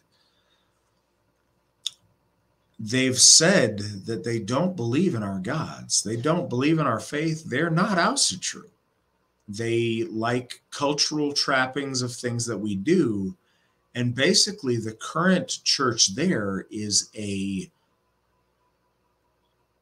all-inclusive pot of not Christianity. And the way it works over there is there's a tax that gets collected for religion by the state. And that tax has to go to a religious pot, whatever that pot may be. For a very long time, the only pot it went to was Lutheranism. But with the recognition of Asatru, there's another pot for it to go to. So everybody that says, we don't want our money going to the Lutherans, it goes to Asatru. And so they play dress up. They have said that they're, and I don't even know if they call him an Alsherigothi. I'm not sure what they call their leader of their organization, but he has said that he does not believe in the literal existence of our gods. He has intimated it's not a religious thing. It's a spiritual, cultural thing. And it's become a haven to perform gay weddings and degenerate rites that the Lutheran Church would not accept. You can go to the Asatru place and do that. But those people, I would say emphatically, are not religious. And I can't say that no one over there who practices with that group has faith in our gods. Their leadership and their structure certainly doesn't. So it's a little bit of a different animal, but there's a lot of nuance there. like I said, I mean no ill will towards Svanbjorn. From all accounts I've heard, he sounded like he was a really good guy, a really nice guy, a really well-meaning guy. And I can't say what his faith was in our gods. Yeah, I don't mean to insult that man at all, but the current organization is very, very different. Svan, do you have any insight on that? Being a native Icelander. Well, and I never got to meet Svanbjörn Bjartason. I never met him, but I did meet his successor, Jormungandr. And again, his focus of the religion was based around, I guess, environmental politics. And not that I'm against that. I just didn't quite know where we were going to go with it once he kind of started explaining it. There is a sense of Icelandic natural preservation, which is good, I think. And then there is kind of more of a global aspect in which they, that's where it starts to kind of overflow into the idea that the West needs to do these things, and then from the West, the world, or at least that's what they say, but kind of stops at the West. As far as the name Asatru goes, you have to remember too, it comes from Norway initially. It wasn't in Iceland, so the word itself too. But it's again, we're focusing on the meaning. Asatru means like trothful to the Ausas, to the gods. So the application of that again, Svanbjorn created the Asatru Fellið because I think that there were people in Iceland who wanted to return to their cultural origins. And in many ways, you have a combination of people, but most of them are like, I would say, there are many people in like, I've attended some like Native American powwows. I wanted to learn. I wanted to see what they were doing. I wanted to appreciate their folkways. And I've talked to a lot of them, and I was blown away by how many were actually fundamental Christians. And I was like, what? Like, and so they were doing this as a cultural connective point, but their faith and spirituality were completely in another realm. And we could go, that's a whole other discussion. But amongst the Icelanders, it was very much the same thing. But their go-to wasn't fundamental Christianity. It was like scientific atheism or scientific agnosticism. And but the cultural tie helped them fulfill a hole in themselves. So there is a lot of that, and it gets even worse with Hilmar. I never met him. Hilmar Orn. Let me see his name. Yeah, Hilmar Orn Hilmarsson. I never met him. I know that he's come out to say a lot of things about the state in which they believe, and I know that they're making a temple up there, but that temple, I think, is much more like a... Pause, flag on the play. Oh. What they call a temple? Started. Oh, is it planning to make a temple? To my knowledge, there's been no progress on that in about 15 years. Really? The last I heard was that it was kind of like a cultural center, and it was going to be modern art style. Which yeah, it was going to be a lot of things, but show me the temple. Right. So, I mean, again, the context of that situation, to say Asatru is unavailable to anyone outside of Iceland is kind of the same argument when I see people say, like, Odin is a different god from Woden amongst the English, or Wotan amongst the Germans. Totally different gods. It's like, wait a minute, are you crazy? Like, no, they were very deeply interconnected. So saying that Asatru is only exclusive, and again, that's like saying that we can't call we have to, like, we can't say the gods' names because we don't speak Icelandic. I mean, we formulated that, and even they themselves have evolutionized the names of the gods and of the religion. Whether or not you ask somebody, what's the old religion called, and they say Fornseder, that's the old way. But Asatru is a more modern word to give a title that means and has correct meaning, because Fornseder just means the old way. It can mean anything, but Asatru is very specific, and I think that's good. And yes, again, when you spoke about how it all spread about, I've heard it referred to once poetically as the breeze that blew around Yggdrasil. or through the roots of Yggdrasil.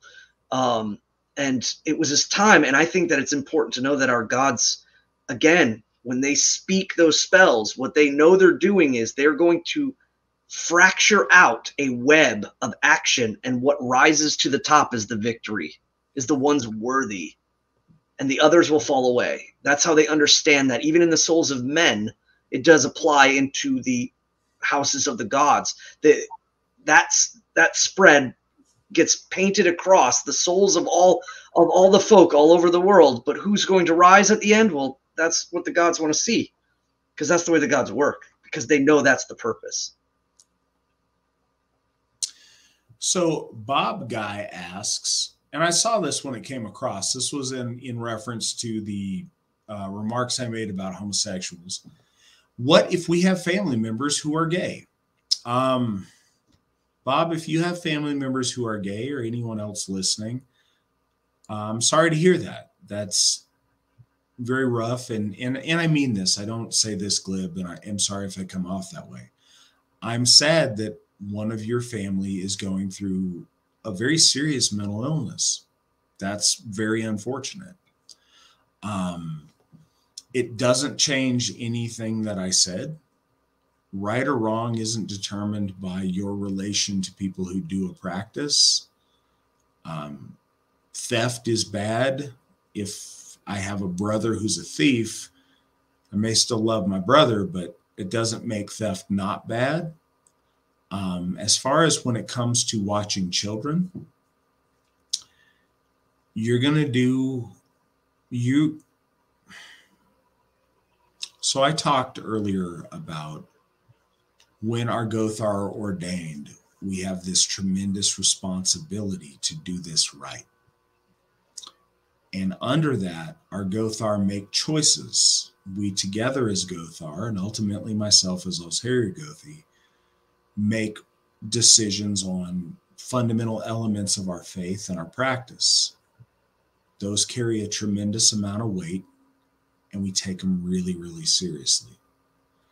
If you have children and you're wondering, what to do as far as leaving them with homosexual members of your family, as your parent or as their parent, that is your responsibility and your call to make. I hope that nothing bad happens to anybody's kids. No part of me is saying that every single homosexual will molest children. That's just not true. But I do think it's an unacceptable risk to have my child alone with a person who's a homosexual, be them male or female, because something's very broken inside them that causes them to react in a sexually exploitive way. And I don't want the damage that presents to my child is too great for me to trust that.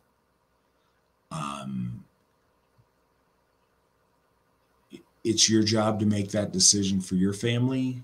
And I sincerely hope that the very best thing happens for, your children. And I understand that it's conflicting. You don't want to alienate members of your family. You have a frith and a loyalty to your family members, of course, but you have the ultimate responsibility to protect your children. You are their protector when they can't protect themselves.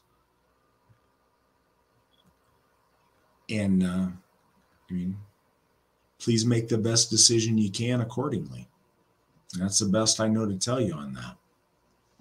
I think it's important too you're speaking from the front in which you're saying to avoid these situations. And I think a lot of people could gnash their teeth at you and say, oh, you're painting with broad strokes and you're doing this and you're doing that, and you can't be further from the truth or whatever. But I'll step in and say, I've seen it from the other side of the threshold twice. Both very personal times in which there was an involvement of abuse that was predicated by a person with an immoral sexual orientation, as they call it. So I have a little bit more of a vested dog in the fight on that one, and I would rather you take advice from the Asatru and beat it at the curve than be on my position. And what are the chances if it's such a rare occasion? And twice I've seen it in deep, like close proximities, and it's not fun. I don't want to talk about that anymore. But the idea again is that it's, if it's such a rare occasion and random chance, I've seen it twice. So I would rather you heed wisdom, but also at the same time, I would say you have the obligation to be noble. And so that obligation to your family does extend, but it doesn't also mean that you need to be foolish. It doesn't also mean that you can't have a predicated position of saying, I don't think this is morally correct. There's nothing wrong with saying that. That's more noble to say that.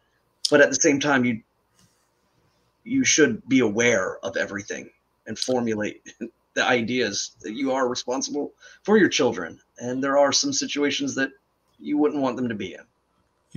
In a vacuum, I think that potential hurt feelings from an adult homosexual in your family pales in comparison to the damage that your vulnerable child being abused sexually by someone causes.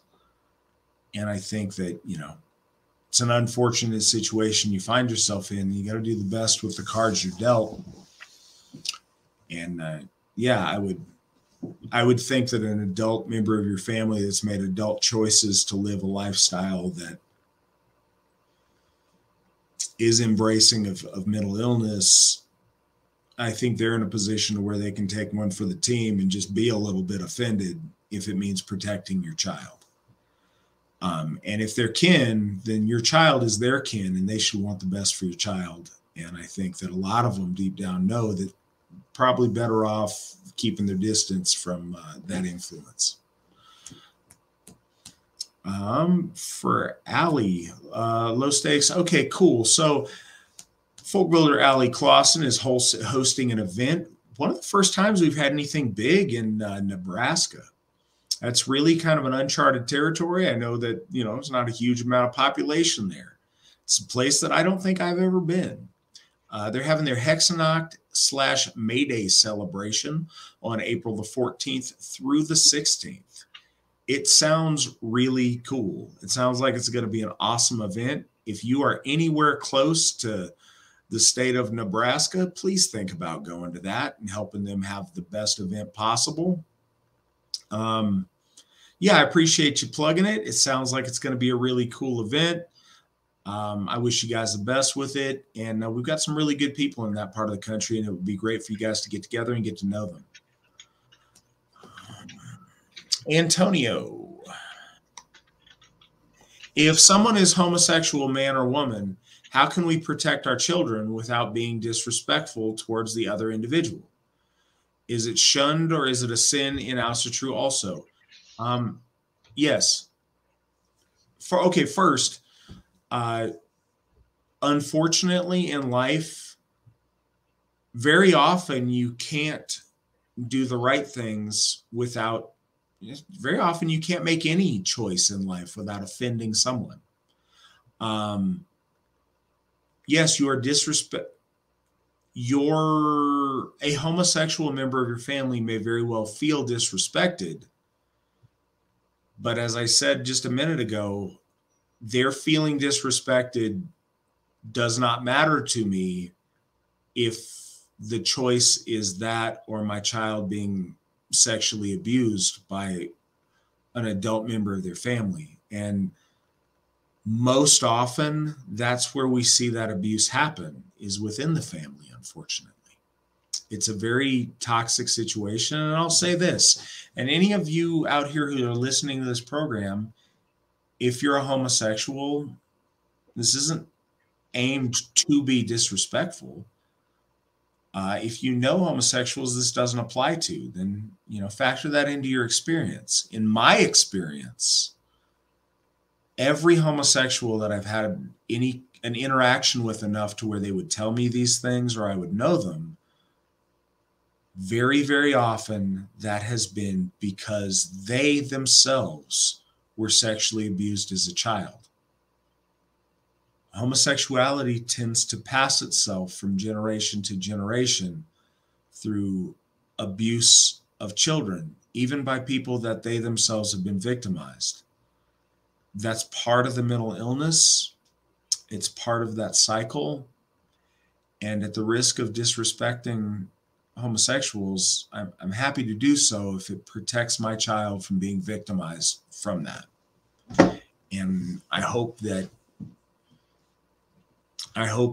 we can all stop that cycle by heeding these things.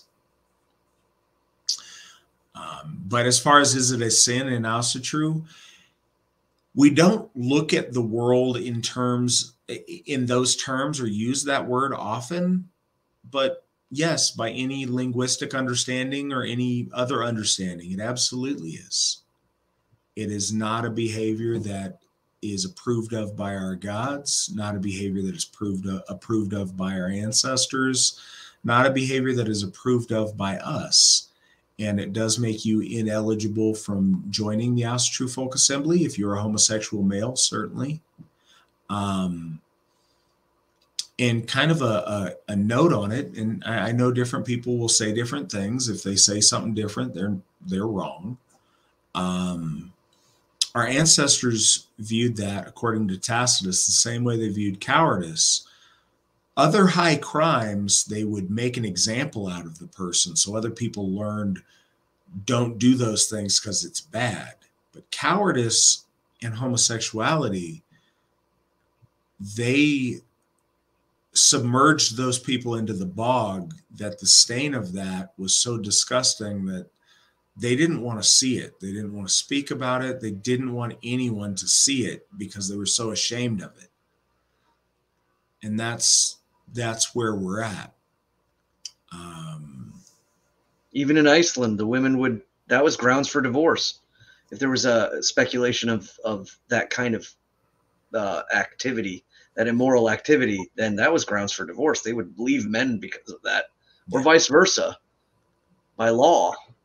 Something worth noting too.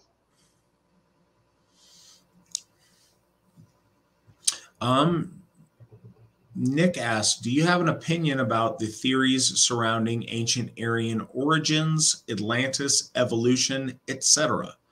Svan, what are your thoughts on that? I don't want to press forward without having a better understanding of certain things. So I'm still of the mindset of origin in, I would say, in the central space of the grand continent between the Oriental Asia and, and Russia and the West. To be of the North too, I think that there is a possibility, especially looking at some of the evidence that we have about the Second Ice Age and about some of the stuff that even science is coming out with that kind of corroborates with kind of timing in our stories. But I'm searching, and I really like the subject, and I really like to know more. As far as being 100% on one specific thing, no, not at all on my end. I am still believing that we are the central place and that we had spread from there, but I am open to, if we understand that there are multiple civilizations that perhaps were brought down and about from catastrophic events and things like that. I mean, some of the greatest writers and some writers that I'm fans of have speculated that in their horror or in their fantasy or in their things like that, where they have speculated that based off of, theories and ideas. And then we find more things, from what's under Mount Shasta to the mound builders to the sinkhole that's found in the Sahara that has, there's a lot of stuff coming out where people are talking about these things. And I find it infinitely fascinating, and I want to know more to try to kind of figure it out and see, but I'm not pinpointed on one place yet.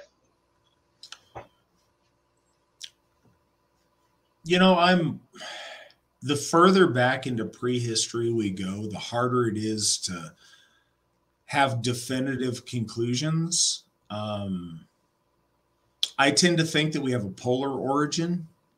I think that a lot of that is played out in a number of Aryan mythic symbolism. One thing that was very informative on that was Arctic Homeland in the Vedas by Baal Tilak. And it talks about some ancient Aryan myths and how they relate to a polar origin. And I tend to think that's the case, especially because of the distribution of our folk.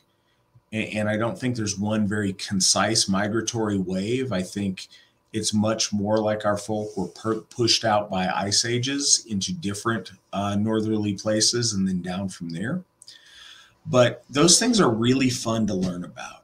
I have no specific doctrine on Atlantis. I will say this, I think there is a lot more to our prehistory than we understand at present. And the more archaeology advances, the more we discover little nuggets of truth that are fascinating. But yeah, I think those things are really interesting. And the big paradox that's always been very hard to figure out is in our circles traditionally, we have those that view that we evolved from lesser beings. And, you know, we were these cavemen, we were these primitives, and then we became modern humans and advanced. Or we have people that think, you know, we were these super advanced light beings that somehow took on terrestrial form and have devolved from that plane of greatness. And I think there's more to it. I don't think it's one or the other.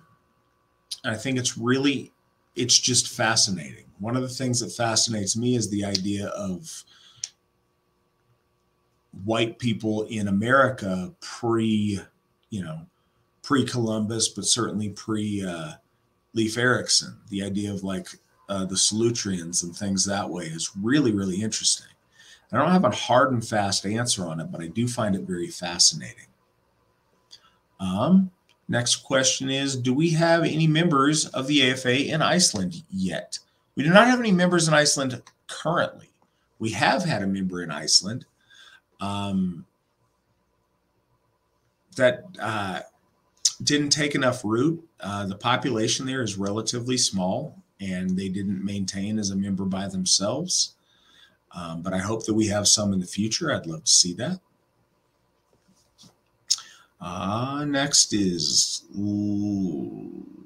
left brain hemisphere prison is real.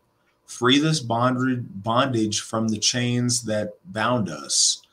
Discuss how the brain works and its natural law functions.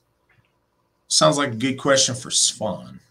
Oh, can you post it up? Because that was and also my questions stopped. They kind of froze. I can't press on anymore. So, or maybe read it again. Sure. And I don't know if Nick will go ahead and post this for us. Left brain hemisphere prison is real. Free this bondage from the chains that bound us. Discuss how the brain works and its natural law functions. Well, so far as I know right now, and again, I'm not a neuroscientist or a neurosurgeon. I think that there is a lot of study coming out that there isn't necessarily a huge difference in like activity between the left and the right lobes of the brain. I think they're coming on with understanding like core central points of the brain, the glandular connection points of the brain, and like whether we're talking about like the lower brain and upper brain, or forward thinking as far as like interactions, ever since like understanding about like lobotomies and things of that nature. But if we're talking about the brain in a symbolic sense, because we do that often, I think that humans do say like, oh, you know, I'm left-brained because I'm more artistic, or I'm right-brained because I see things more analytically. I think that we're speaking again in mythos or meta-narrative or mythological language, which humans have a tendency to do very easily. and that's because of our brains. Like, I think that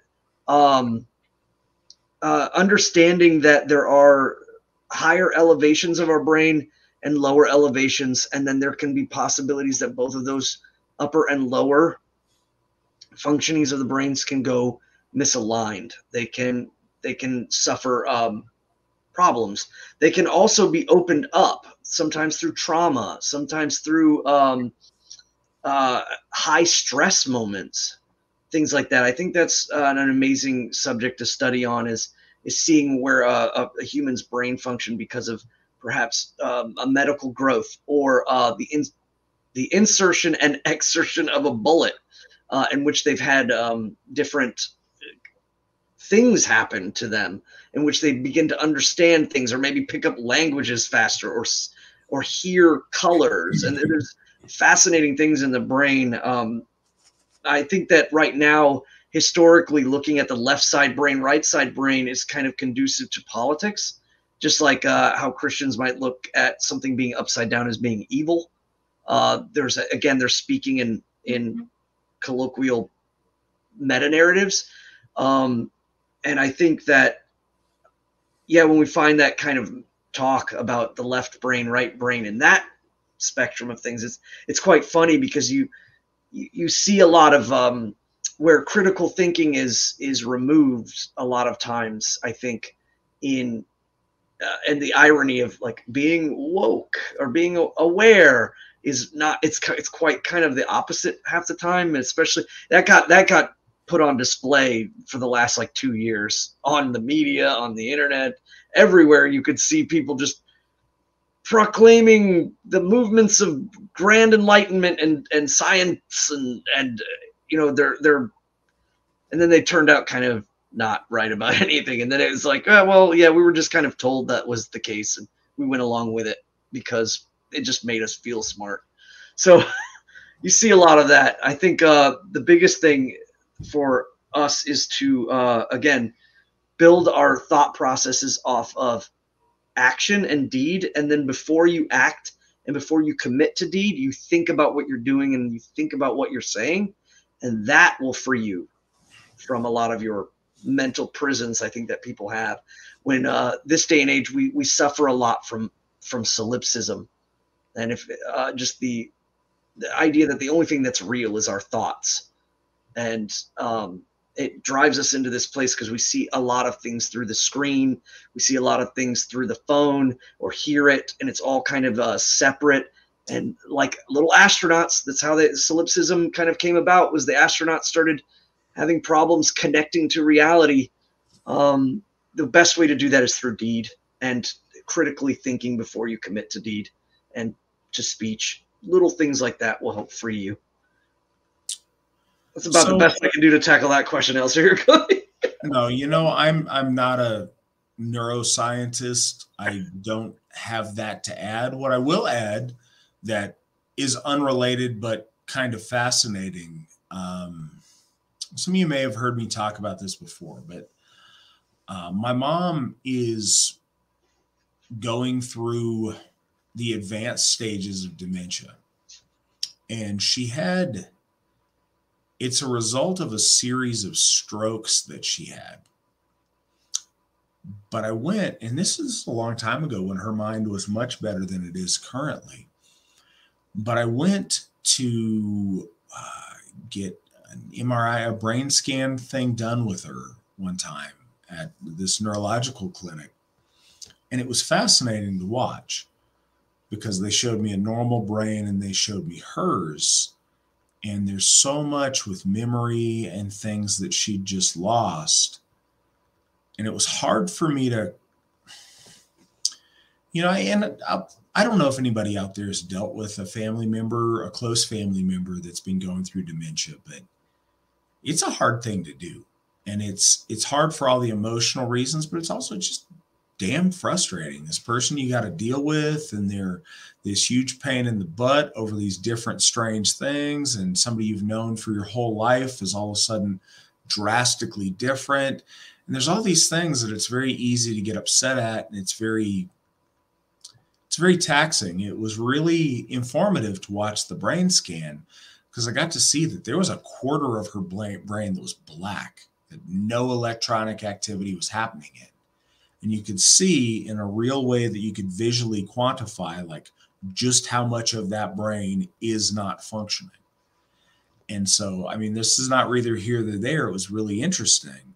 I don't know my thoughts on the hemispheres of the brain and any of those other things, but it was interesting to see a behavior associated with a chunk of the brain being turned off. So, for whatever that's worth, that was an interesting experience I had. Really quick, and I meant to say this earlier and get to it, and I apologize. $10, 10 Canadian dollars from our favorite Canadian, Lawrence Forbes. Thank you so much. We appreciate you. He says, difficult topic, but poignant and eloquently said.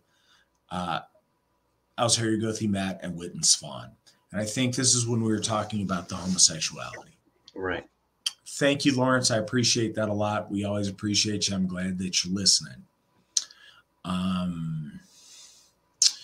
How can a person regain honor after living dishonorably? Svan? Again, we've reiterated it, but say drastic action. Severe recalibration of ethics and the way you move about in your world. Even a removal of elements that source you to continue to act that way, whether it's substance abuse, whether it's people. Perhaps you're surrounding yourself with people that are continually. It requires drastic action sometimes. Whether that means you need to move away, you need to drop things and leave, or you need to come back. Again, I'm just not painting it as one direction, but drastic action in order to reclaim your honor. It takes a lot, and there are certain bridges you might not be able to cross back over, and I totally understand that. Certain members of your family may have wronged you too far, or you have wronged them too far. You can ask in an attempt to make the amends. They have every right to say no, but at that point you should tend upon yourself to live a right life, pray to your ancestors and ask them to help you and guide you to that. You have the desire to change and you want to come back to living an honorable life, and you ask that the gods bear witness to this, that you take forth the action and say, please watch me as I do this, and then make yourself worthy of being watchable. But it requires drastic action, I think, to pull the reins off the track, and that really takes a lot of self introspection about what you're doing, who you are, again, because context and things like that. But we all find ourselves at these points, and I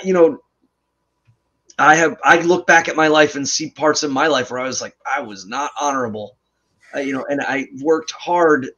Once you identify that is the first step to saying, okay, well, now I'm going to recorrect things. I'm going to try to make things right again.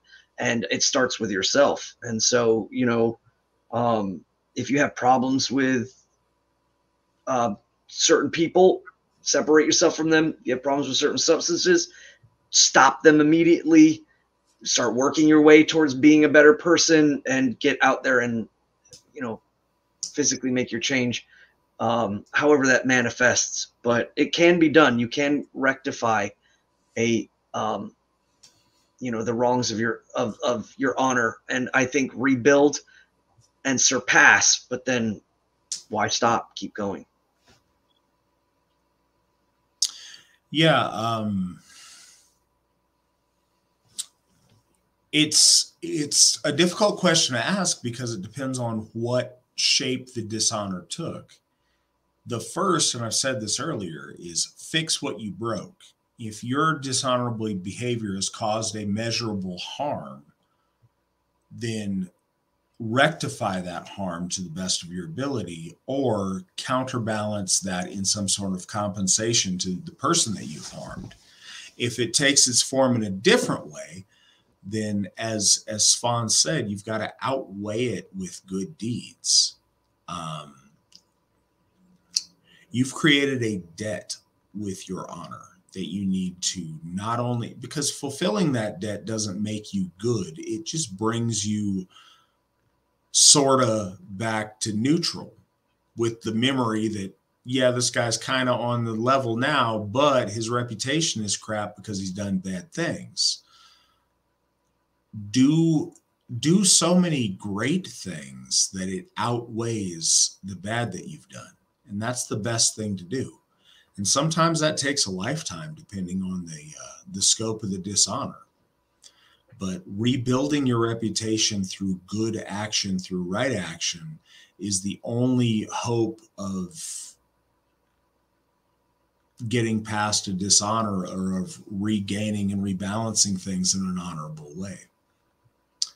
I'm watching, and there's, some argument about this, and I get that in 2023 there's confusion on things that there wouldn't have been just a few years ago. We have a question. Where is it stated that the gods look down on homosexuality? As far as a scripture that says thou shalt not be a homosexual, it's not the way that our lore works. There's plenty of evidence that it wasn't cool. There's the passage from Tacitus that I mentioned. There's numerous examples in the sagas about how ergi is bad. Well, that only means the bottom. Well, yeah, but so 50% of homosexuality is bad?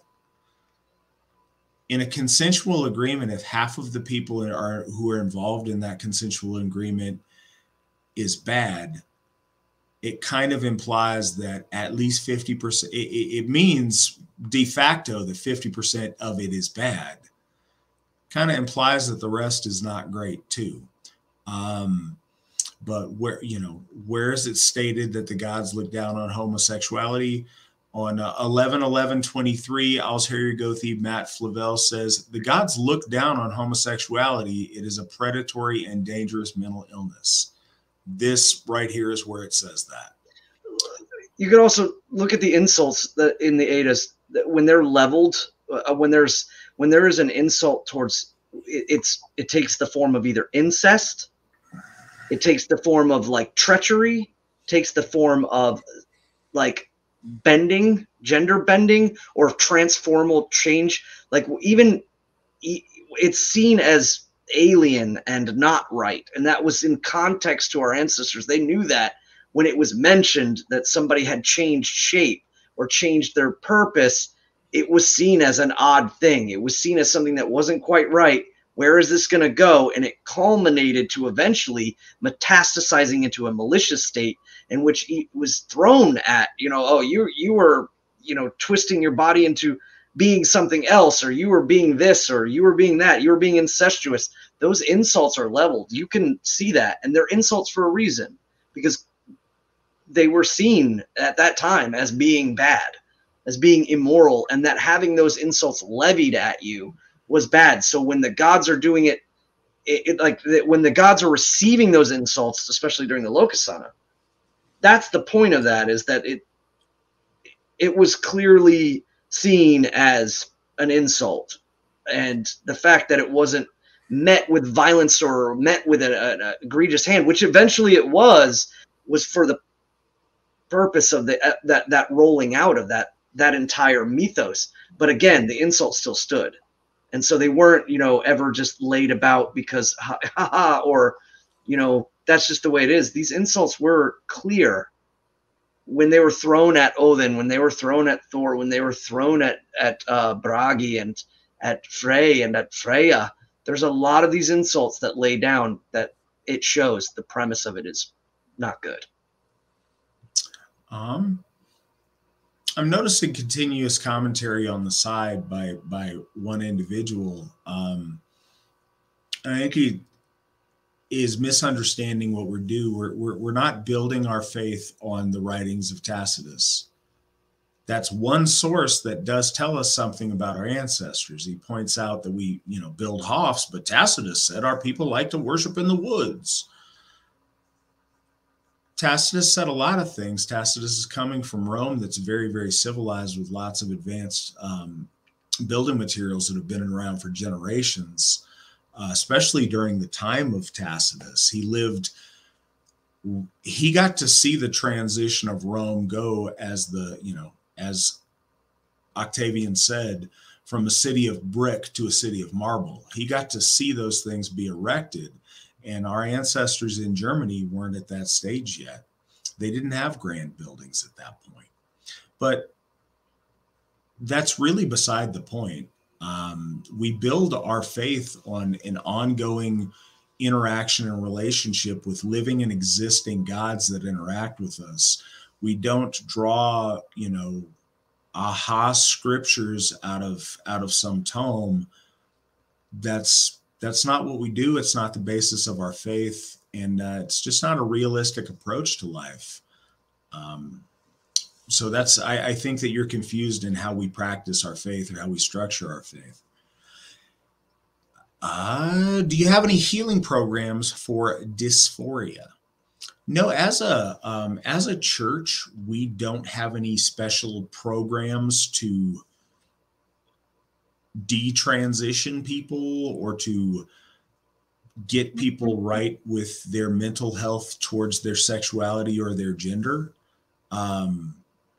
We would encourage anyone who experiences that type of mental illness to get treatment as quickly as they can. And unfortunately, it's hard because it's become a political issue instead of the mental health issue that has been up until very, very recently.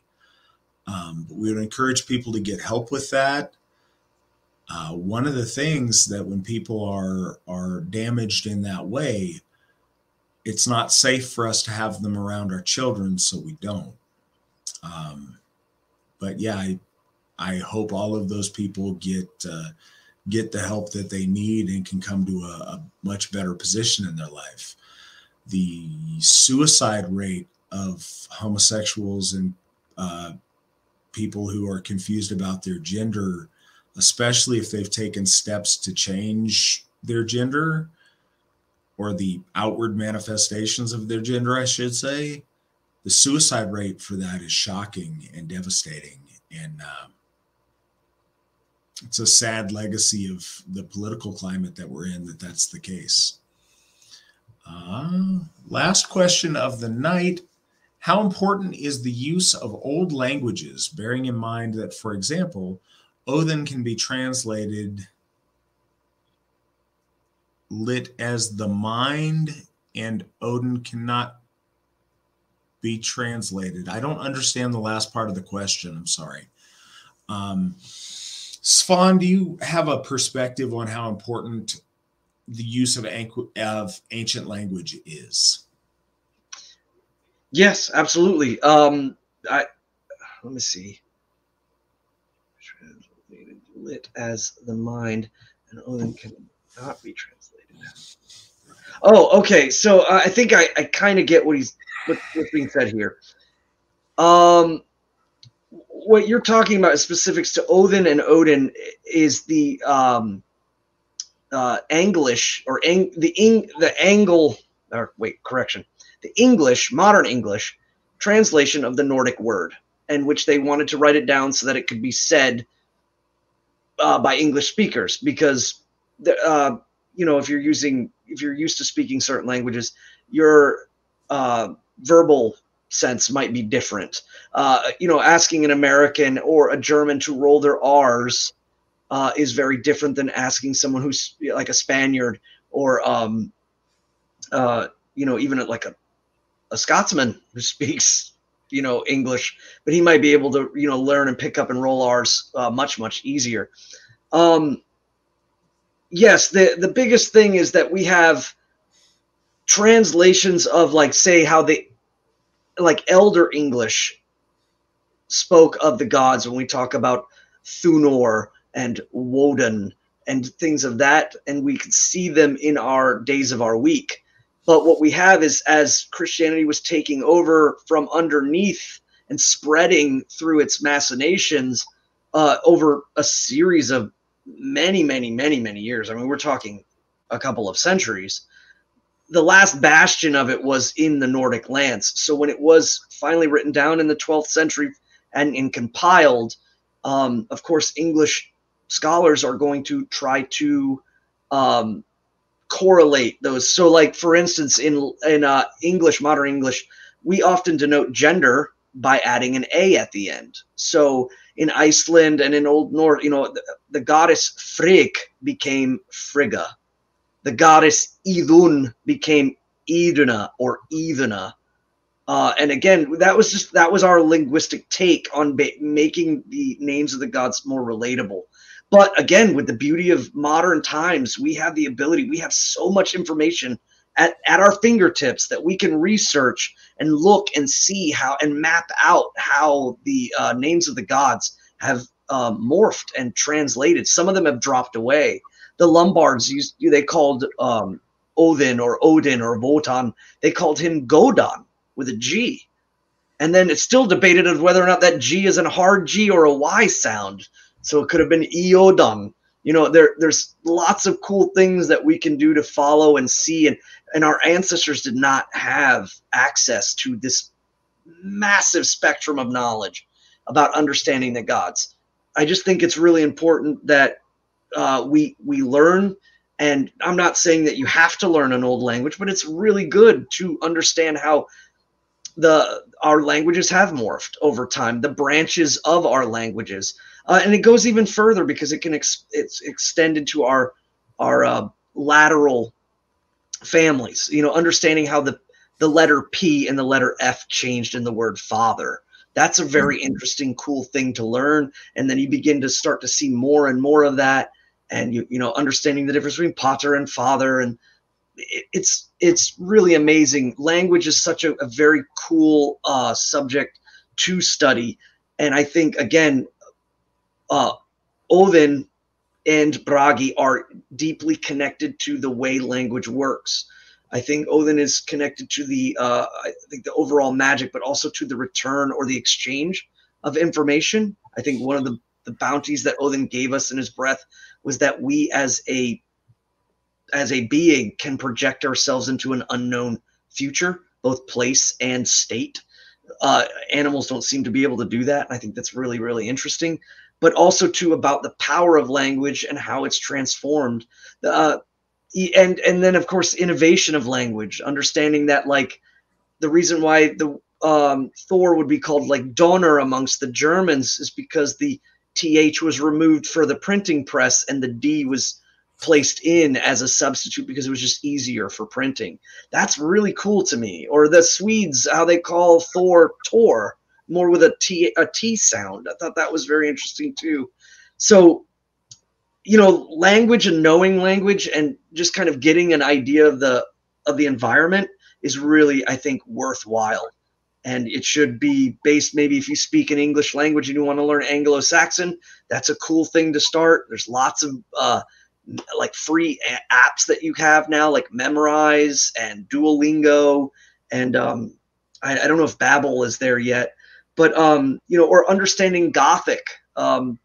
I took the undertaking of understanding a little bit more about Gothic, and that's all done through the translation of the book of Matthew from the Bible, because Ulfilas wrote it down and then utilized letters that were correlative to the Elder Futhark.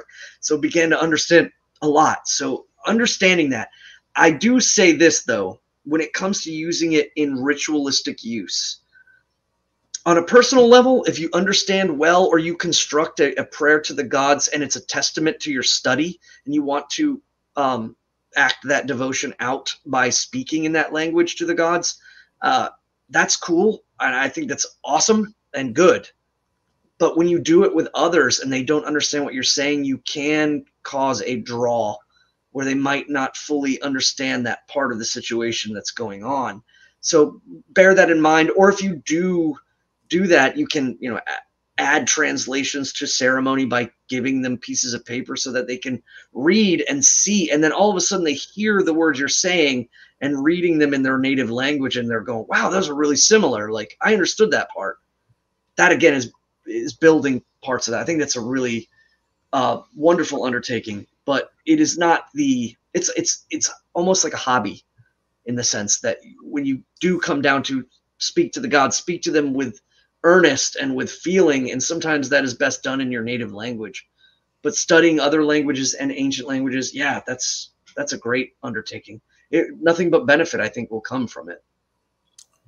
Everything that Svan said, I want to reiterate a couple of points, though. Use of old language is non-essential, and it should never be a hindrance for yourself or for others to approach the gods. The gods speak modern English. They speak whatever language they want to speak. They're infinitely more powerful than us. They see into our souls. They understand what we're communicating. Learning language is fascinating, and you can pick up so many cool things. I like to try to spell the gods' names when the AFA uses them in their Old Norse equivalent to the best of my ability, because I think that's respectful. I mentioned earlier in this broadcast tonight about how important etymology is in understanding the character of our gods as expressed by their names. I think that understanding the language that our lore is written in, be that Old Norse, be that Icelandic, be that Middle German or Old English or whatever, that's, again, fascinating, and it adds so much depth to those stories. To worship our gods and be Asatru, you don't need any of that. You need to open your heart, open your mind, and interact with our gods and our folk and participate in the gift cycle. And you can start completely fresh with none of our lore, with no languages. You can speak like Nell, some made up crazy language. The gods understand you. What needs to never happen is for people to be snooty and use their, assumed scholastic prowess to flex on new people and make them feel uncomfortable worshiping their gods. A completely unlettered, brand new person who is an Aryan, a white-skinned son of Europa, can approach our gods with nothing else but a sincere heart. And that is much more valuable, as we've seen in this broadcast, than someone like Jackson Crawford, who is an expert at languages, but doesn't have a relationship with our gods. So take that for what it's worth. Thank you guys so much for all of the great questions tonight. Even folks that may not agree with me on things tonight, it was really important to have the discussion, and I appreciate you guys being civil and having that conversation. Thank you so much, Svan, for being here with us. We look forward to you every 2 weeks. You add so much to the discussion. We're honored to have you, and I'm honored to be your friend. Thank you very much. And I'm happy to be here. And again, it reaffirms every time we get together how fun and our conversations. Well, I'm gonna see Svan here in a couple of days on Sigerheim, and we'll have really cool stuff to share with you next time we talk. I'll have cool stuff next week to talk about Sigerheim. And again, thank you guys very much. Hail the gods, hail the folk, hail the AFA, and please remember that victory never sleeps. Till next time, guys.